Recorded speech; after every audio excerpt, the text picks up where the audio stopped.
One, two, three. Alrighty. I never know. I never know when this is supposed to start. Let's see here. Are we live?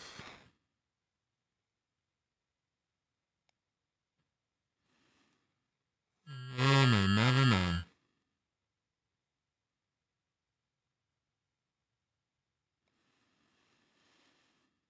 Alright, I see we have one person in the chat. I can't even see who it is. We are live. This is... I'm still not good at this live stuff. This is only my third or fourth one. Let's see who we got. Today we are talking about everything that is related to family law, divorce, marriage, child support, child custody, whatever questions you guys have, you guys can fire away. We are going live. Let's see here. See if I can pull this up on the screen. One of the things that I wanted to talk about was parenting. Oh, thank you so much for the like, whoever dropped that. I'm still trying to figure out how this live stuff works, so thank you very much. I really appreciate it. We are going live today. This is my third or fourth live, so I'm still trying to get the hang of it. If you guys have any questions, you can write them down. I don't want you guys paying to speak to an attorney if you don't have to. Can everybody hear me okay? Is the audio okay? Are we having any issues with the audio? If anybody can tell? I can't really see what we got going on. It sounds muffled. Let's see here.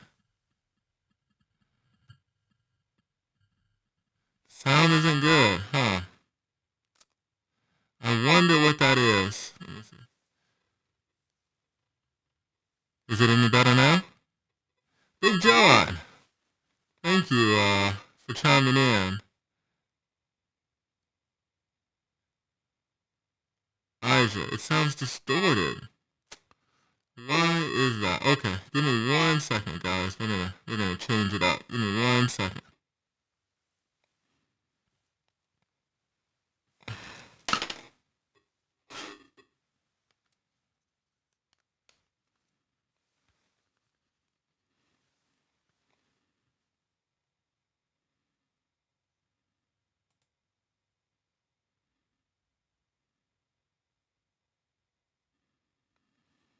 Testing, testing. Can you hear me now? Let's see here.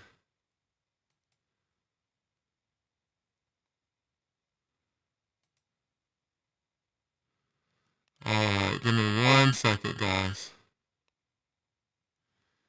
1 second. Can you hear? Is that any better? Or no?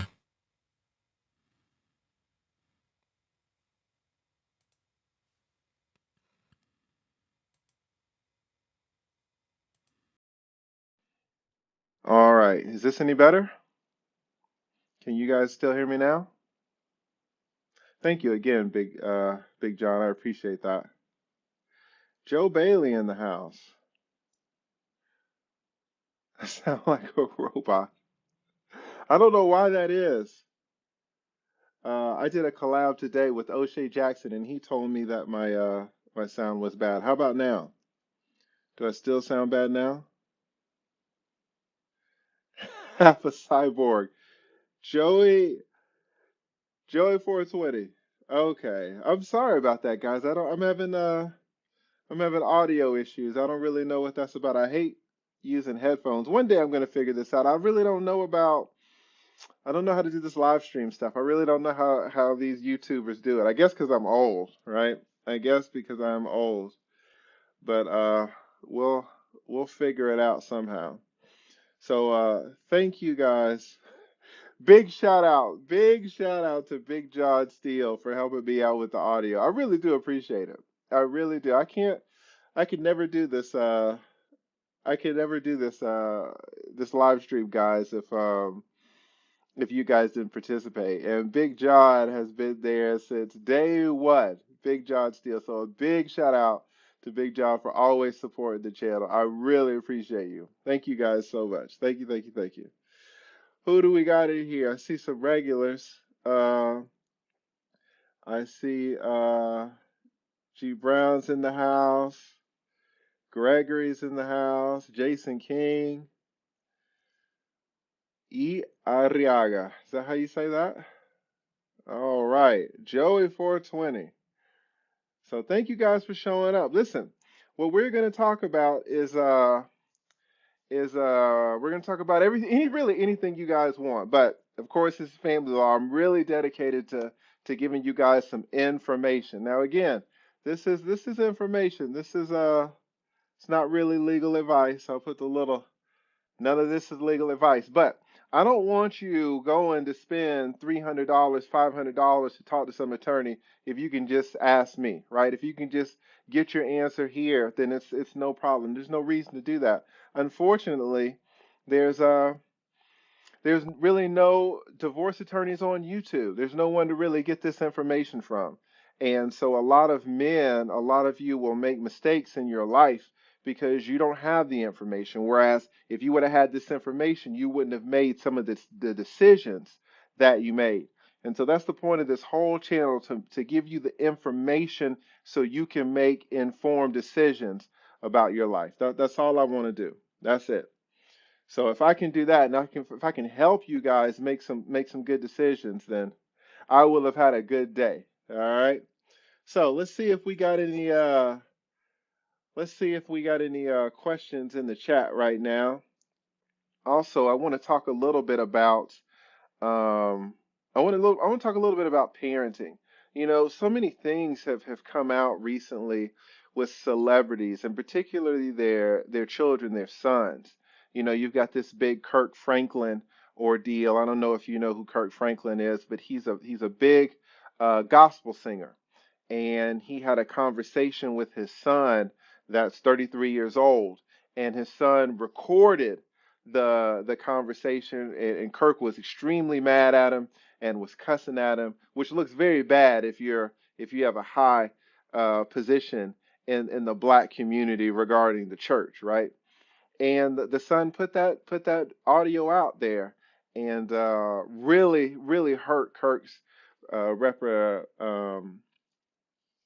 reputation. But also, you know, you go on the other extreme and you look at, let's say, Brad Pitt, right? Brad Pitt was in some hot water about his son. Now, this was not even a biological son. He adopted this son. And I guess that he adopted the son maybe about 5 years ago. The son's now 19, and apparently the son was making these crazy allegations that Brad Pitt's ex-wife, Angelina Jolie, put him up to making. And so I want to talk about this because this is something that's not discussed, and this is something that is not thought about. That it is very common, if you're a man, it can be very common for your children to be influenced and to be turned against you. And I see it all the time as a divorce attorney, all the time. And so I want to talk about it because there's it can happen to anybody. You know, you look at Kirk Franklin, and he's very famous now in the black community, in the black church, but he had this kid young. He had this kid 33 years ago, I think when Kirk was like 19 or 20. So you know, and he was poor. He didn't have anything as a 19-year-old. And he had this son, and he did the best he could, but how good can you do as a 19-year-old poor black guy, right? So, you know, he was at the bottom. But then you look at Brad Pitt, you know, he's at the top, just hundreds of millions of dollars, always voted one of the most attractive men in America, has all the resources. He adopted some kid, so that's his kid legally, and the kid turned against him as well. And so, I mean, if you're at the bottom of the barrel or you're at the very, very top, your sons, your children can be turned against you. And where do you fall? You know, you're probably not at the bottom of the barrel, and you're probably not at the top. You're probably somewhere in between. But if the people at the top are catching hell and the people at the bottom are catching hell, then what does that mean for you? So I want to talk about that a little bit, but that'll be just in the mean times, in between times that I'm answering these questions. All right. So let me let me take a look at what we got going on here. Again, thank you so much, Big John Steele. That's a strong name too. Big John Steele for helping me out with the sound in the beginning. I really appreciate that. All right, Jason King. What does Jason King say? Jason King, hello, I'm trying to sue child support. Can you give me a call one day? I hear you. I hear you. You know, child support, and again, you know, we talk about this. Child support in a lot of cases can be fine. You know, it can work out okay, no problem with it. I don't think there should be child support at all in the vast majority of cases. And if you want to understand why, you should look at one of my last YouTube videos that's titled "In Child Support." It's not a beneficial program, and it's to start. It's to help out an injustice, and the injustice is fathers are not offered 50-50 custody of their kids normally. They're not even offered it in court. A father has to fight for 50-50 custody, which is ridiculous. Fighting for custody of your own children. Can you imagine a mother trying to fight for that? And it happens a few times, you know, but not like fathers have to fight for it. It's ridiculous. But suing child support is very difficult. You know, in fact, one of the biggest lawsuits involving child support was when a group of mothers banded together and they got a class action lawsuit. They gathered all of these mothers together and they were mad at child support.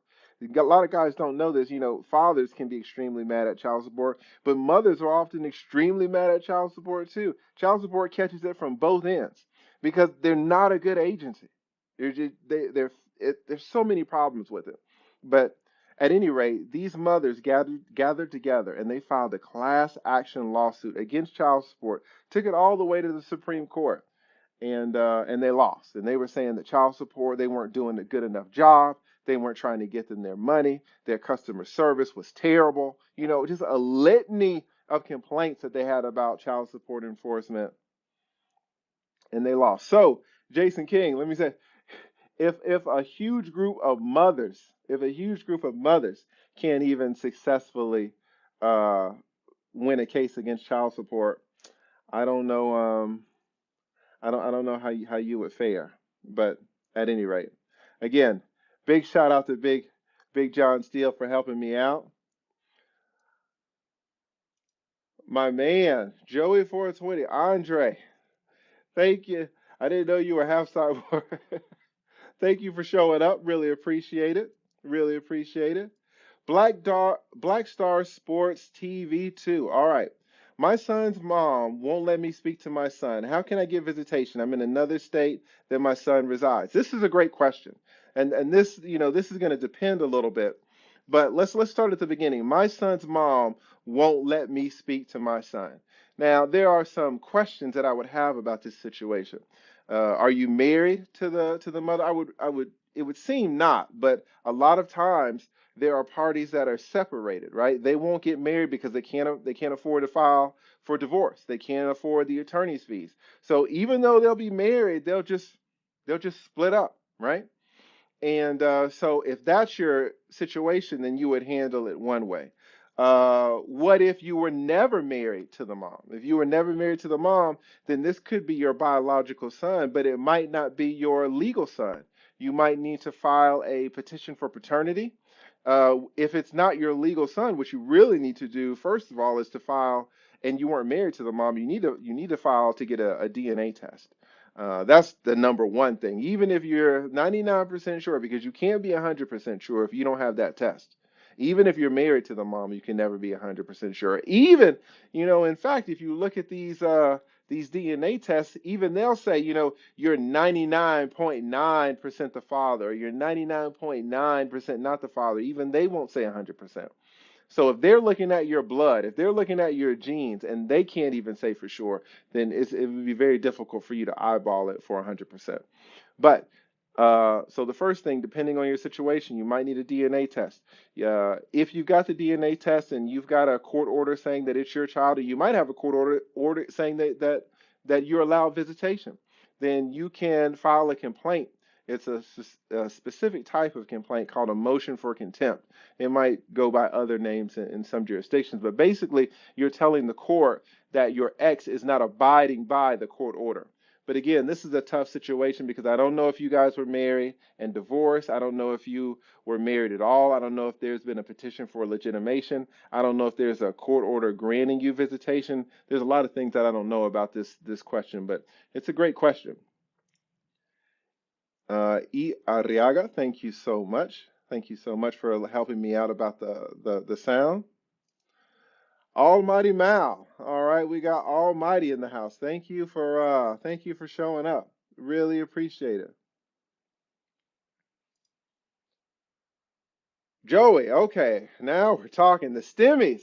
Man, the stimulus money is coming in.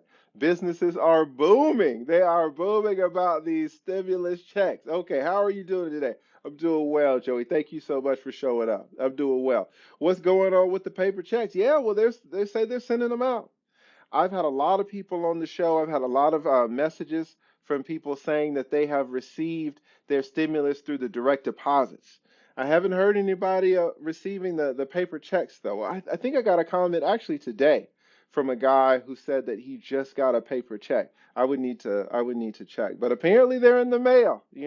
What about you, Joey 420? Have you gotten your stimulus yet? Let's see. Big John Steele. Listen, I am so glad, Big John Steele, you are watching this with your son, man. I really wish everybody would follow your lead. This information is for men, but not just old men like me and you. This is for younger men. This can even be for kids. Maybe kids is a strong word, but certainly teenagers. Certainly teenagers. This is the real world. So I don't know when you, as a parent, anyone wants to start to let their children know about the real world, but there's definitely a time for it.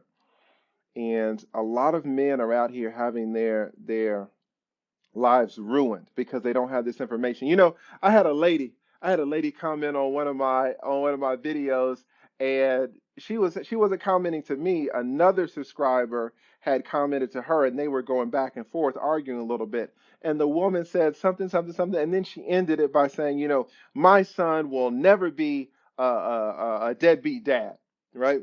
Let's assume her son is like 15, 16 years old.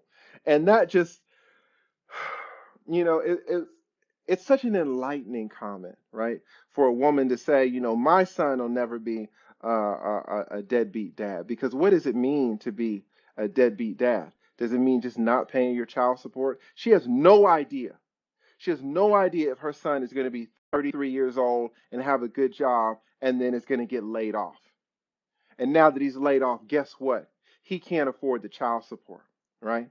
Does a deadbeat dad mean that is that a dad that just has a child support debt? What if you owe $300? Are you a deadbeat? What if you owe 5 grand? Are you a deadbeat? What if you owe 10 grand? There's no way that a parent can assure that their son is not going to fall victim to this child support system, especially especially if the parents don't talk to their kids about the system. I mean, what are the chances that this mother has sat down and talked to her 15-year-old son about how the child support system works? It's probably zero. And I'm not even blaming her because, she's not an attorney herself, right? I can't sit down and talk to, let's say I've got a son who's 15. I can't sit down and talk to my son about how to work on Toyotas, how to fix the motor, how to fix the carburetor. I'm not a mechanic. I can't even tell you what a carburetor looks like, to be honest. I don't know, right? How would I know? So I'm not saying that this mother should explain to her son from her knowledge about how the child support system works. But number one, as a parent, you can never be sure that your son is not going to fall victim to this system. He could lose his job and easily wind up paying $8,000, $10,000 in child support. But now he can't pay it because guess what? On child support, they put interest on it. They can put 7% interest on it, 10% interest on it, 13% interest on it. Now your son can't even get in the hole. He can't even get out of the hole because it's adding up month after month. He can't catch up, right? And so, man, Big John, for you to talk to your son about this stuff and watch this stuff with him, oh, we need more fathers like you. We really, really do. Aja Black, I am a mother who pays child support. Yes, yes, yes, yes. And we talked about this. My man said, why why, can I sue child support? And not only women sue child support because child support doesn't do a good job at collecting their money for them, but there are also women who pay child support. Women who pay child support and women who wind up in the exact same hole as the men. It's so easy for a man, for a woman to lose their job, and now they're in the hole with the child support, and then they put interest on top of the child support, and now you can't get out. And now, as a mother, guess what? You're in jail with the guys. They're suspending your license with the guys, right? They're putting a flag on your passport with the guys, with the fathers. It's not like this child support system can't grab anybody. You look at the famous Halle Berry, love of my life back in the 90s, Jesus. She's complaining now that, she's having to pay $15,000. She's saying it doesn't take $15,000 to raise a child. She says her children can eat Chick-fil-A nuggets. Those cost what? $6 for a box of 12. Where's the 15,000 a month coming from? So this is a great point. You can absolutely be a mother and fall victim to the system. Absolutely. Oh, look who we got. Oh, look who we got. Big Al. Al Young in the house. Kevin Samuels is on with Abe and Preach. That's why your numbers will be. Oh, I didn't know that. Look at that. Mm. Al's all over it. He knows. I need to hire Al as my social media manager. I didn't know that. Well, and again, I appreciate you, Al, for telling me this. I didn't know. But this, I'm just hopping on, man. I did a collaboration today with O'Shea. I'm not sure when he's going to send it out. His editors have to talk about it, or his editors have to work on it. But I'm just here, just real quick, maybe an hour or two, to let you guys know what the information is. If you guys have any questions, any questions at all about divorce, child support, marriage, child custody, I got you. So thank you, Big Al, for letting me know. All right. Drewski TV. I'm hoping I'm saying that right. Child support is trying to put me on child support even while my child's mother's trying to stop it. What do I do? Yes, yes. A lot of times, child support, it can be like a dog, and it's on a leash and it's growling, and the mom's kind of trying to hold it, and maybe the mom's mad at you. So what does she do? She lets the leash go. She says, "Go get him." Go get him. And then she sees you running. She sees the dog running after you, and she's like, "Oh no!" Now she feels bad, and she tries to grab the leash, but the leash is gone. Right? The dog is gone. She can't catch it, and that can happen a lot of times with this child support thing. A woman can start a process that she can't stop, right? Where you see this a lot is with you see this in domestic violence issues. Let's say a woman gets mad and calls the police on her husband because her husband's getting rowdy at home because he's drunk, and she calls the cops and she wants the cops to come over to settle him down, to talk to him, say, "Hey, simmer down." But of course, what happens, right? She calls the cops. The cops show him and they arrest him, right? And then they say, "Well, your bond is $3,000," but she can't. She's not working. Only he's working, and she can't get the money. And then he loses his job, and she's like, "No, no, let him out. Let him out. I got kids at the house.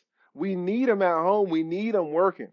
But the state won't drop the charges, right? The state's on it because she called the cops, and she could have called the cops for a valid reason. Who knows?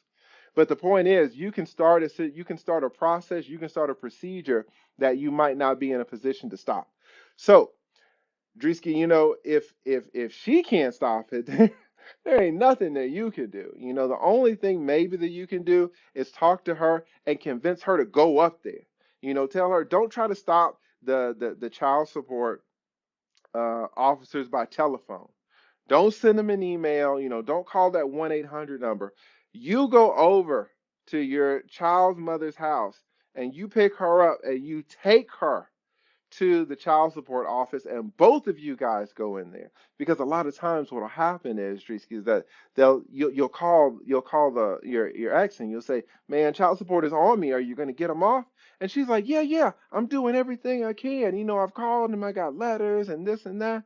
And you'll be like, "Oh, okay. Well, I hope you're successful. And she's like, yeah, I'm really working on it. I'm really working on it. And you'll hang up and, she hadn't done anything. She hadn't called anybody. She hadn't gone there to speak to anybody. She hadn't written any emails. She hadn't written any letters. But if you go to her house and you pick her up and you take her to that child support office and you watch her tell these people that she wants to withdraw her case and she wants to sign the documentation that's necessary for her to stop the procedure, to stop the process, a lot of times they'll do it. What could be happening is that she's told you that she's trying to stop it, but she's really not trying that hard, right? But if you go and pick her up and you take her over there, you'll be able to see really how hard she's trying. So that's a great question. That's why we cherish your channel. Thank you so much, Joey. I really appreciate it. I really appreciate it. Joe Bailey in the house. Joe Bailey. All right, let's see what you got. Thank you for showing up, Joe. Really appreciate it. I want to answer all y'all's questions. All right. How would arrears occur when you're current on payments? Okay, here's what happens. Let's say you're current on payments. All right, here's what happens. You've got a child who's 8 years old and you're ordered to pay child support. You lose your job, right? So now you can't pay. You file for a modification, but that takes time to go through the courts. You get your child support modified, but now you owe 8 grand, right? So you owe $8,000 back child support, and now your new child support went from 900 to 600. So you're paying the 600. Let's say you got a new job. You're paying the 600, but you still owe 8,000, right? So how does that work? Well, what'll happen is a lot of the times the 8,000 is going to be there. And if you just pay the 600 and you're not addressing the 8,000 is going to sit. But it's not just going to sit. It's going to be like your child is going to grow. Just like your 8-year-old is going to grow to 9, this $8,000 debt is going to grow to 9,000. And it's going to grow to 10,000 and 11,000. Why does it grow? Because they put interest on it.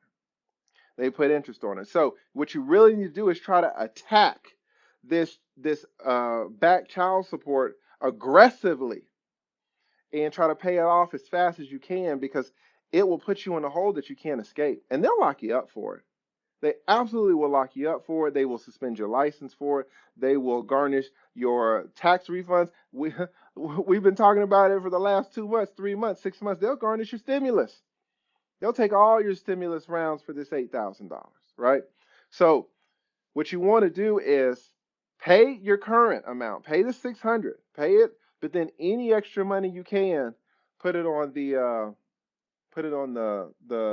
back child support, because if you just let it sit there, it's going to grow, and you're going to open your eyes in 3 years, and you're going to owe 20 grand, and you're not going to know where it came from. It came from that 8 grand, right? Great question, Joe. Great question. All right, who we got? Almighty Mal. All right, what we got? I heard if you got a LLC, you can set up different because the judge can't go into the business account. I want to talk about this. I absolutely want to talk about this because I see this a lot, and you're absolutely right. I lost your comment on there. Oh, here we go. Nope. I'm trying, guys. This is only my third or fourth time. All right. Here's the thing. If this is going to be, I don't want to get too much into this, but it's an important topic, and you're exactly right. You see a lot of YouTube videos on this, and I don't know where they're getting this from. Here's the thing. Child support, when they calculate your child support, Almighty, what they're going to say is, how much do you make? And you're going to say, oh, well, I don't make anything. And then you're going to say, well, how do you eat? And then they're going to say, well, how do you eat? And you're going to say, oh, well, a LLC pays me. And they're going to say, okay, well, how much does the LLC pay you? And you're going to say, oh, well, they pay me $8.50 an hour, right? Because you're trying to be slick. And they say, okay, so the LLC pays you $8.50 an hour. Who owns the LLC? And you're going to say, well, I do. They're going to be like, oh, okay. And how much does the LLC make? Oh, well, the LLC, that makes 85 grand a year. Oh, okay. So what they're trying to do is capture all of your income. And if you are a W-2 employee, they're going to put that amount down, whatever you're getting on your W-2s. If you're 1099, they're going to put whatever money you get down on your 1099s. If you get royalties, they're going to put that down. If you get investments, they're going to put that down. Shoot, if you get disability, if you're a veteran of this country and you get hurt in a war and the government pays you money, you have to put the disability money down. They're going to put all of this money into the calculation. I don't know why people say that if it's an LLC, you can hide it, but if it's disability, you can't. Any type of income, they're going to want to consider. They're going to want to consider it. Now, are there certain ways where they're going to say, oh, well, maybe you can take certain deductions, right? If you have certain business expenses, judges have been playing that game for years. There are men who make, 200 that have businesses that make $200,000, but you look on their tax forms and they made $12,000 last year. Why? Because they wrote off everything. Are the judges going to allow all of the business deductions that the federal tax system allows? No, not on your life. Not on your life. Um, they're going to look at what your revenue is. Now, they should take in some expenses, but it's not enough to get it down to any crazy amount.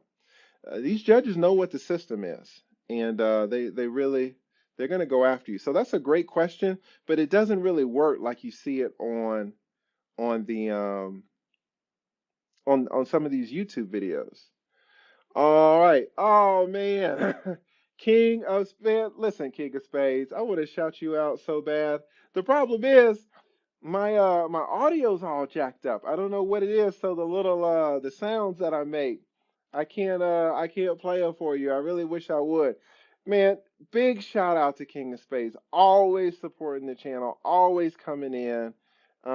Really barely even ask any questions. I'm just here trying to answer you guys' questions. I don't want y'all paying $300, $500 to talk to some divorce attorney when you can just get your questions answered here. So I really appreciate you guys showing up. But man, King of Spades, from my heart, brother, I really appreciate it. Thank you so much for the super chat.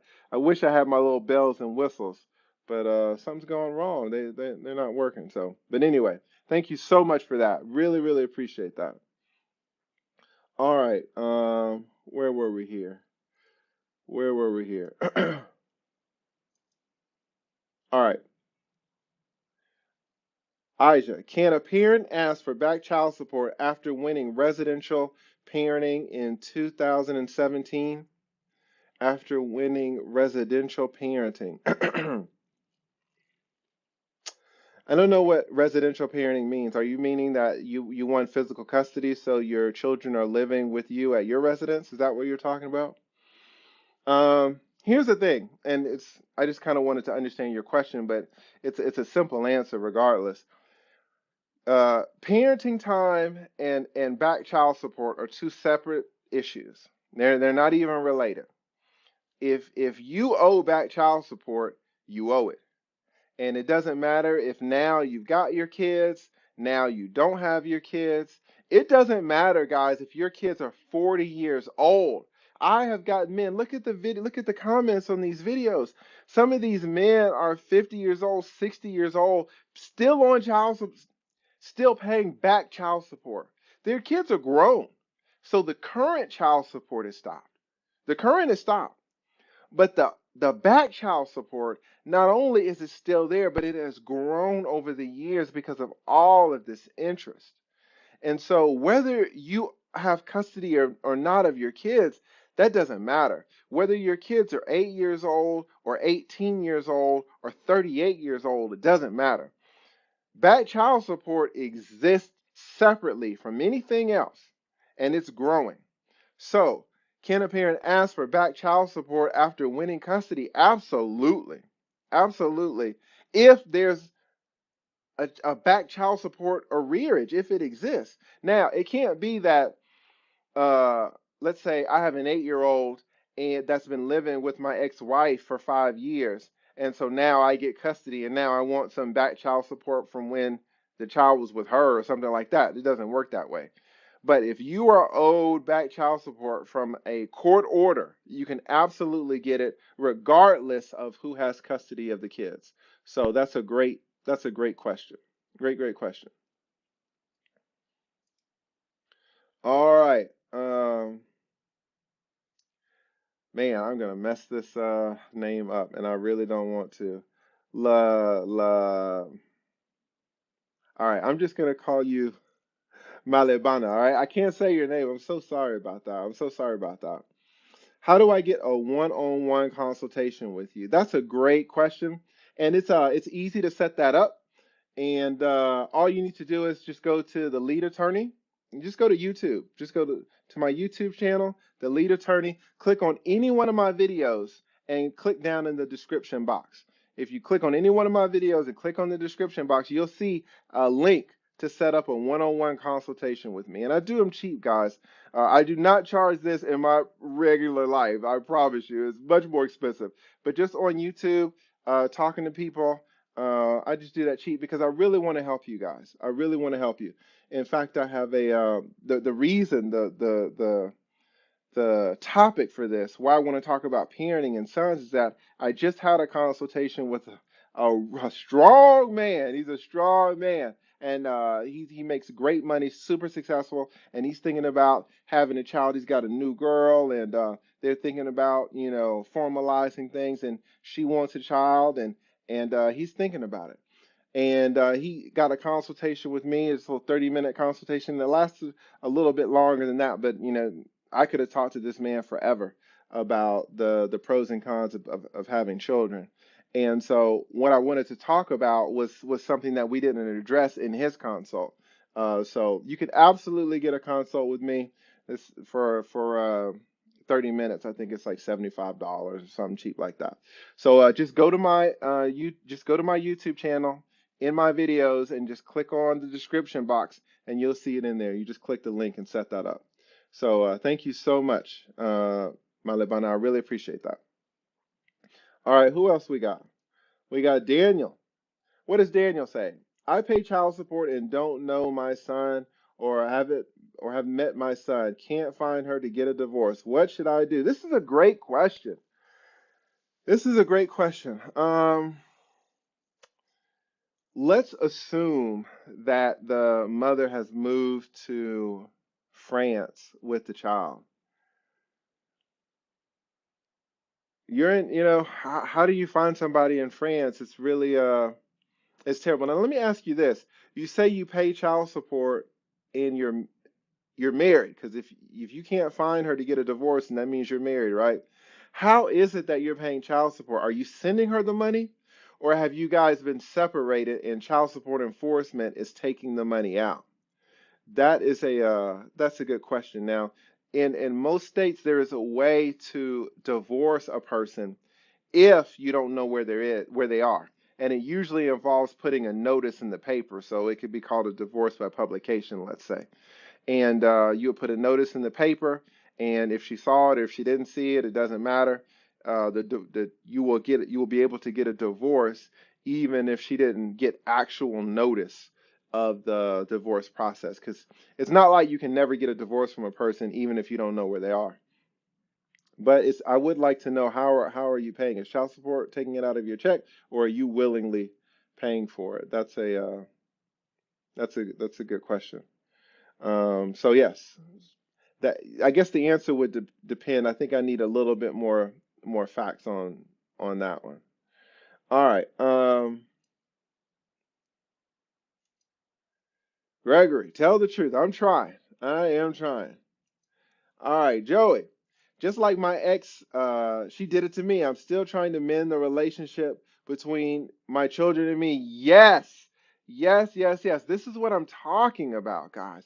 And this is the one I wanted to tell my man in the consultation, but we ran out of time. This is what you have to consider. Children can be turned against you, and it happens so often. It happened to Kirk Franklin. He was 19, broke, Black, didn't have anything. It happened to Brad Pitt, super famous, super rich, on top of the world. If it can happen to the worst and the best, it can absolutely happen to you. It's absolutely a risk. And these are risks that you should factor in. Should you say, oh, well, since my child can be turned against me, I never want to have children? No, you shouldn't focus on that one thing. But that one piece of information should go into your calculation. That one piece of information should go into your decision making process. It should be something that you think about because it happens. I see it all the time in my office, all the time. Your children can absolutely be turned against you, and you will be paying child support for a child that you do not see. You will be paying child support for children who you don't see. You could be paying child support for 3 or 4 kids. You don't see any of them. You haven't seen any of them in years. You don't know where they are. You don't know how they're doing. You don't know what they look like, but you're still paying every single month. And for what now? I mean, at this point, you are a biological father, but can you really say you're a father if you haven't seen your kids in 5, 6, 7 years? I mean, you're paying money, so you're supporting them. Don't get me wrong, you're not a deadbeat. You're supporting your kids, but this is going to sound ugly, but let's be real. I want this whole channel to be about reality. I want this whole channel to be apart from political correctness. It's just you and me. All right? I want us to be able to tell the truth. You don't want anything bad to happen to your kids. You've already had them. You love them. But if you haven't seen those kids in 5 years, 10 years, if you could go back and have those kids like back to the beginning and decide, do I want to have 3 kids that I never see? Would you have made that decision? Right? I mean, you're glad that they're here now, even though you never see them. But if you could rewind the hands of time and go back, would you have made the decision to have those kids? Even though they haven't seen you in 5 years, 10 years, even though they've been turned against you and they hate you. Even if you do know where they are, they don't want to get in the car with you. They don't want to come over your house. They don't want to go to Chuck E. Cheese with you. They don't want to go to the restaurants with you. They don't want you to show up to their games. They don't want you to show up to their meets. Would you have them? I don't know. I don't know. These are great questions. And Joey's absolutely right. These kids can be turned against you. Joe Bailey, it's a cultural thing in my opinion. Absolutely. Absolutely. It wasn't like this before. I don't know what's going on, but I see it all the time now. Almighty, same thing happened. Yes, that's a great example. Same thing happened with 50 Cent. I don't remember the details because I think I heard something about this a long time ago. Let me tell you something about 50 Cent. I like, he'll come out with a song, the whole birthday song or whatever, and it's a great song in the club. But in terms of his lyrical skills, like his rap, I think he's terrible. He's the worst. If you listen to his lyrics, he's the worst. But if you listen to this man in interviews, oh man, I have heard this man speak in interviews or speak on stages, and just he is so intelligent. Just he's coming with just the wisdom that he has. It's amazing. But yes, his son absolutely turned against him and tried to put him on blast in the media. Again, I don't want to talk about it too much because I don't remember the details. But Almighty Mal is exactly right. The same thing happened to him. It's part of it, guys. I don't know. I don't know. Daniel, but you're absolutely right, Almighty. That is the truth. Last time I filed, it was denied. She won't answer me on anything. Yes. Yes, yes, yes. It's terrible. Aja, okay, how can you prove parental alienation in court? My trial date is March 25th. Okay. Got trial coming up. Do you have an attorney with that? Listen, proving parental alienation can be difficult even when attorneys are involved. So if you don't have an attorney, it's going to be a tough road to hoe. It's going to be difficult. But what you really want to show is that your ex is making derogatory statements about you to your children, right? And it has to be to your children. If your ex is talking bad about you to her coworkers, or your ex is talking bad about you to his new girlfriend, that doesn't count. What counts is your children hearing these negative comments about you as a person. It's one of the worst things you can do to a child, to talk bad about their their other parent to them, because children, their minds aren't fully formed. And if the child's 6 months old, like I guess it doesn't matter. But if the child's 6 years old, 16 years old, it puts the child in a tough situation because you're a parent, so the child is looking at you as an authority figure. Certainly can realize that, can be in a stage where they think that the parents don't lie, right? That everything that the parent says is the truth. And so if the mother is talking bad about you, the child's going to be like, well, on the one hand, that hasn't been my experience with my dad, but on the other hand, you're my mom and you always tell the truth. You're an adult, and it can absolutely turn a child. And so what you'll need when you go to court is evidence of this. I'm not sure where you're at, what state you're at in Georgia. You're allowed to record somebody without them knowing, if you are part of the conversation. So what'll happen a lot in the case, let's say I have, is where the mother will be screaming at the child that, your daddy ain't this, and your daddy did this to me, and your daddy broke up our home, and the dad is right there, and they're all arguing. And the dad just pulls out his phone, and now he's recording. He doesn't tell her. He just kind of keeps it down there, and he's recording. Well, that's great evidence, because we've got the mom saying, that the dad is cheating on her, and that the dad doesn't love the son, because if the dad loved the son, he wouldn't have broken up the home. He wouldn't have cheated. You'll have a lot of times where mothers will tell their children that the dad didn't send over the child support. So the dad doesn't care whether the children live or die. Dad doesn't care whether the children have food to eat, whether they're clothed. Things like this, just negative things. So any type of recording, if you go over there to pick up your children for visitation, and let's say you got your new boyfriend or girlfriend in the car, and the mom comes out with the kids and she's screaming at the kids, telling the kids, oh, daddy ain't this, daddy ain't that, and you got your friend there. Well, your friend's a witness. Your friend can show up to court and sit on the witness stand and testify. I heard this lady say this about this man in front of these kids. There's strong evidence. But your point is well taken. It can be tough to get good evidence on parental alienation. It can absolutely be tough. Great question. And good luck. Good luck on the 25th. I'll be rooting for you. Listen, man, it's hard for men and women. It's hard for all of us. It's hard for all of us. Big John Steele, my man, no problem. The lead from the front. I'm trying. I'm trying. They're gonna cancel me soon. It's hard to lead from the front. It's safe to lead from the back. It's hard. They're gonna cancel me. Again, my man King of Spades coming in with the super chat. Really appreciate it, King of Spades. Really do. Sammy, give me 1 second, right quick. Let me check where we are. Let me check where we are. We're gonna go for maybe like an hour or two. Give me 1 second here. All right, Sammy.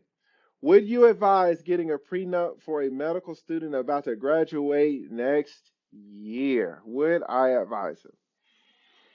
Yes, yes. And the fact that you're asking me about this, Sammy, is great on your part. Now, I'll be honest, and I never want to assume. I don't know if you're a man or a woman. I'm just gonna let me assume that you're a man. I know some Sammys that are women, but man or woman. A prenup can absolutely save you. You get on we were talking about this with the LLCs. You'll get on YouTube and you'll see all these videos, all these random men who are not attorneys. And they'll say, oh, prenups don't work. Prenups get kicked out all the time. Prenups are useless. They're trash. They're toilet paper. It's not true. It's just not true. Have there been prenups that have been thrown out? Absolutely. But do you know why they were thrown out? They were thrown out because they were drafted poorly.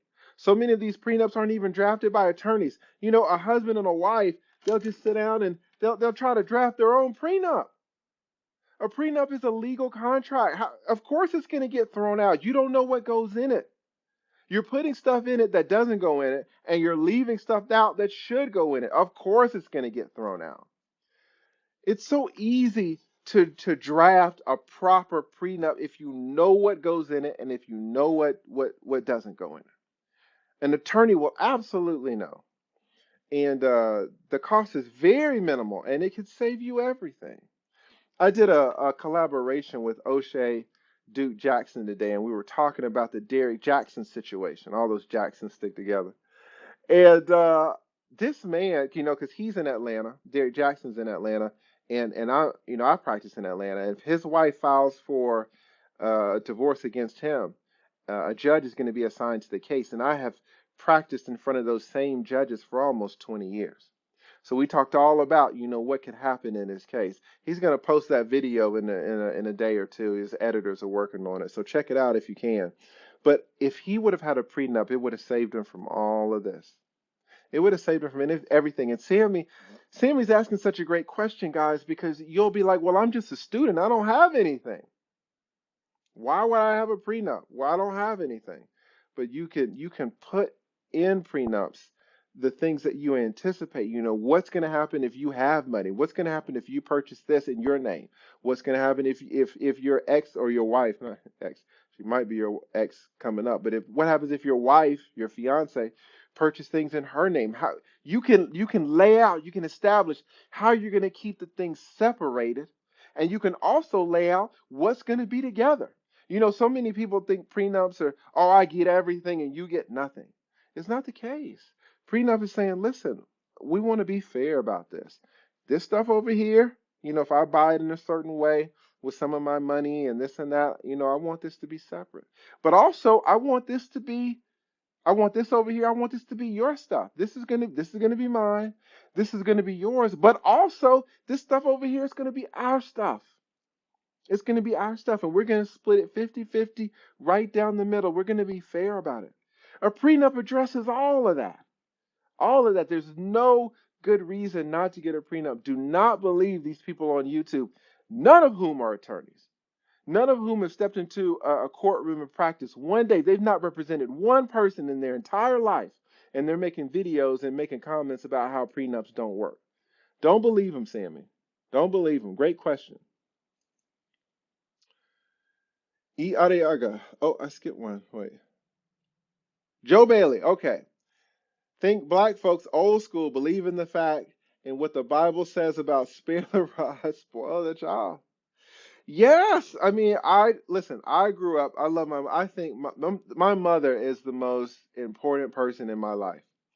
I love her more than anything in this world. But it's not a but.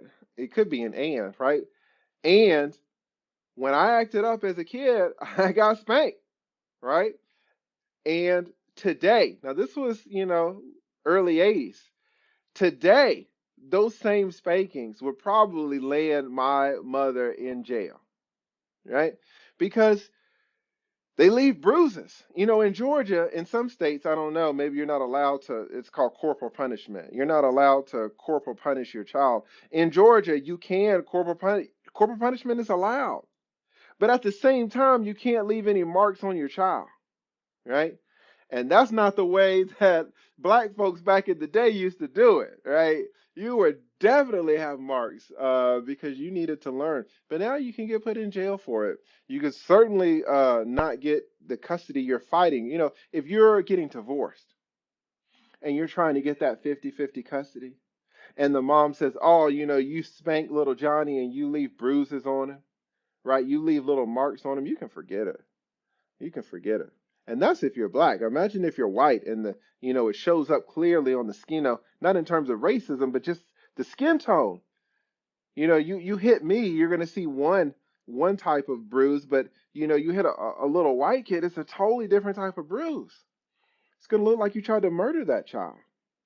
So if you spank, you are running the risk of never being able to get 50-50 custody if your wife divorces you. So absolutely right. These are different times. Joe is absolutely right. E. Arriaga, no, but sometimes they don't help financially when he is just a babysitter, so that doesn't make sense. But sometimes they don't help financially when he is just a babysitter, so that doesn't make sense. I'm lost. I forgot what we were talking about. And I don't know what we're talking about on that one. Sorry about that. These sometimes answer these questions, they take me a while and then I forget. Uh I forget what we're talking about. Sorry about that, E. Arriaga. Okay, I offered the father 50-50 custody and he's still fighting me for full custody. He has to prove his case on March 25th. We've been in court since 2010. Jeez, it's 2021. How to prove alienation. Listen, if you guys have been in and out of court since 2010, I'm not sure what else is there new to prove. I mean, again, you can put him on the stand and have him testify if he made this statement, if he makes that statement. If he lies about it, then that's perjury if you can prove that he's lying. But some things are very easy to prove. If you work at let's say you work at Coca-Cola, right? Coca-Cola. I don't know if you guys know this. Coca-Cola was started in Atlanta. Fun fact, guys, they actually used to put cocaine in Coca-Cola. I don't know if you used to know that. My grandmother, rest in peace, she's talked about that a little bit back in the day. It actually started off with Coca-Cola in it. In fact, they would give a little bit of Coca-Cola to the babies, right, to put them to sleep, because it would put them right to sleep. Things were crazy back in the day, guys. But let's say you're working at Coca-Cola and I want to know how much you make. Well, all I got to do is look at your W-2. You're an employee. It's very easy for me to prove how much you make by just looking at your W-2. It says, okay, you make $95,000 working at Coca-Cola. That's easy to prove. How do you prove parental alienation? It's extremely difficult. I want to tell you, Ija, that it's easy. It's hard. If you don't have the proof, some things you just can't prove. Some things are very, very difficult to prove. Let's say you don't work for Coca-Cola. Oh, we get this all the time. I don't know if you know this, guys, but Atlanta is huge, huge for strippers. We have a humongous amount of strippers. It could be the stripping capital of the country, certainly in the black community.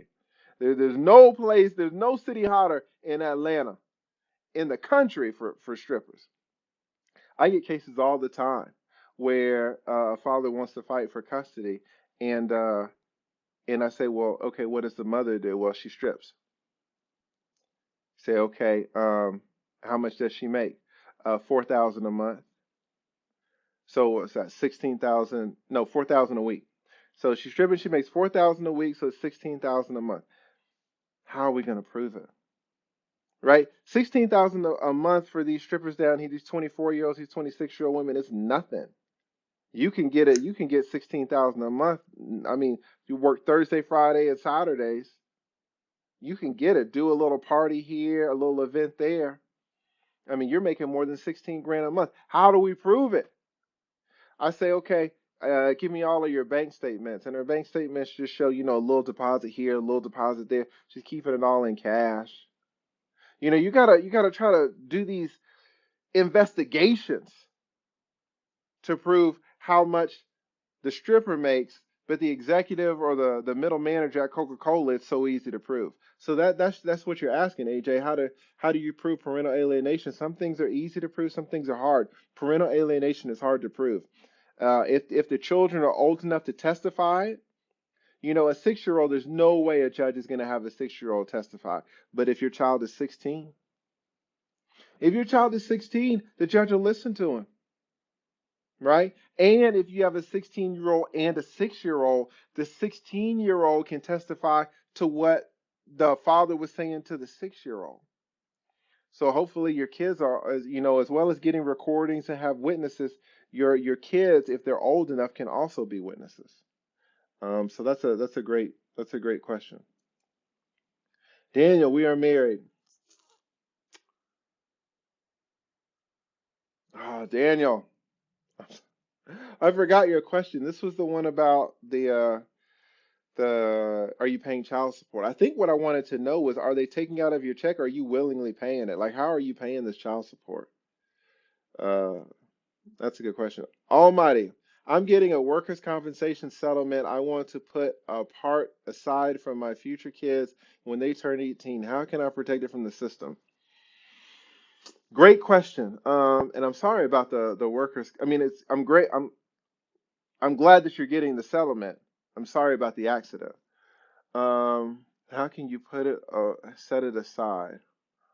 Listen, here's the thing. Workers' comp is very difficult. A settlement. Let's say you get $20,000. Some of that 20,000, not all of that $20,000 are they going to be able to take. Let's say in a divorce. Some of that is going to represent your pain and suffering. A lot of jurisdictions say you can't touch the pain and suffering money. Some of that money is going to represent lost wages. Now, your lost wages when you work in a divorce, when you work and you're married, your salary is a marital property. It's marital income. So if you lose wages and then get compensated for it, they can get that, right? So there are going to be portions of this settlement that they can get and portions of it that they can't.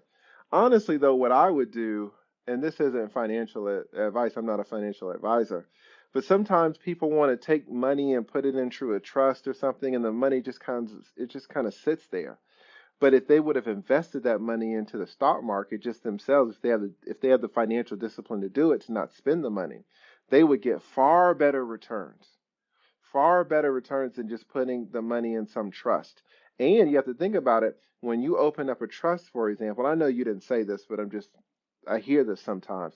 You know, you might have to pay a trust administrator. The trust is going to have fees to create. You might have to file taxes for that trust every year. So these trusts have expenses on their own. I mean, they're vehicles that have expenses. And so it might just be better for you just to keep the money in your own, like our own separate segregated bank account, and then invest the money so that it grows faster without all these expenses. But the point of it is, if they find out about any money that you got, they're going to try to take the most of it. Now, some money is very difficult to take. There's going to be, again, that portion of the workers' compensation money that's attributable to your pain and suffering. That might be difficult to take, but the portion that's attributable to the lost wages, they can absolutely get that. There's not a real way to protect it. The only way to protect it is to spend it. And even then, but if you spend it, you're not going to have it for your kids. So it's kind of a catch-22. Kind of a catch-22. All right. Can child support take your business taxes? By business taxes, I'm assuming you mean your refund from where your business filed its taxes. Is that what you're saying? So your business filed taxes and got a refund, and now can child support take that? If it's income, if it's income that you have, well, let me back up. What does child support take? Child support takes two things. All right. They take your present child support obligation. Let's say you have to pay $1,000 a month. They're going to take that $1,000 a month. And let's say you owe $8,000 in back child support. Well, they're in charge of that, right? And they want to take that. And so what they can do is kind of garnish your checking accounts. If you're really behind, if the court orders some type of garnishment, they can attach that garnishment to your bank account. So if you put money from your business in that bank account, they can absolutely lock it up. They can absolutely freeze it, right? So I don't know if that answers your questions. Can child support take business taxes? Your business taxes. I'm not really sure. Taxes is usually something that you pay to the government. So if you're paying money, child support really wouldn't take. I'm not sure I'm understanding the question though. All right. E Arriaga. Oh my God, I'm a woman. Should I not be here? No, you can absolutely be here. Asia, Asia Black. She's a woman, and I've been answering her questions. She's got court on the 25th. She's got court on the 25th. So you should absolutely be here if you've got questions. Everybody's welcome. Just come get this free information. Like I'm not just only helping men. I want to help everybody. Everybody needs this information. Which Asia's got court on the 25th. There's information that she doesn't know. Right? So you should absolutely be here if you've got questions. Absolutely. Okay, let me shout out some of these quick super chats right quick. Thank you so much. The Young Prince always supporting the channel. Thank you. I don't have my sound effects because my sound's all jacked up for some reason. I don't know what's going on. So thank you for that. Thank you. I had to slide through and show love. Thank you so much, Young Prince. Always showing love to the channel. My man, the general. The general's in the house. I don't know what it is. I was watching your videos this morning, the general. Raymond over here. Y'all go check Raymond's channel out. This is a strong brother. I always miss your live chats. You be posting 2, 3, 4 videos in a day, but I missed the live streams. I don't know when they are. Thank you so much for the super chat. My parents disciplined me so the police didn't have to talk about it. I'm grateful, enjoying the content. Yes. You know, there's studies that say that that spanking doesn't work, but and are there people that were spanked that were unsuccessful?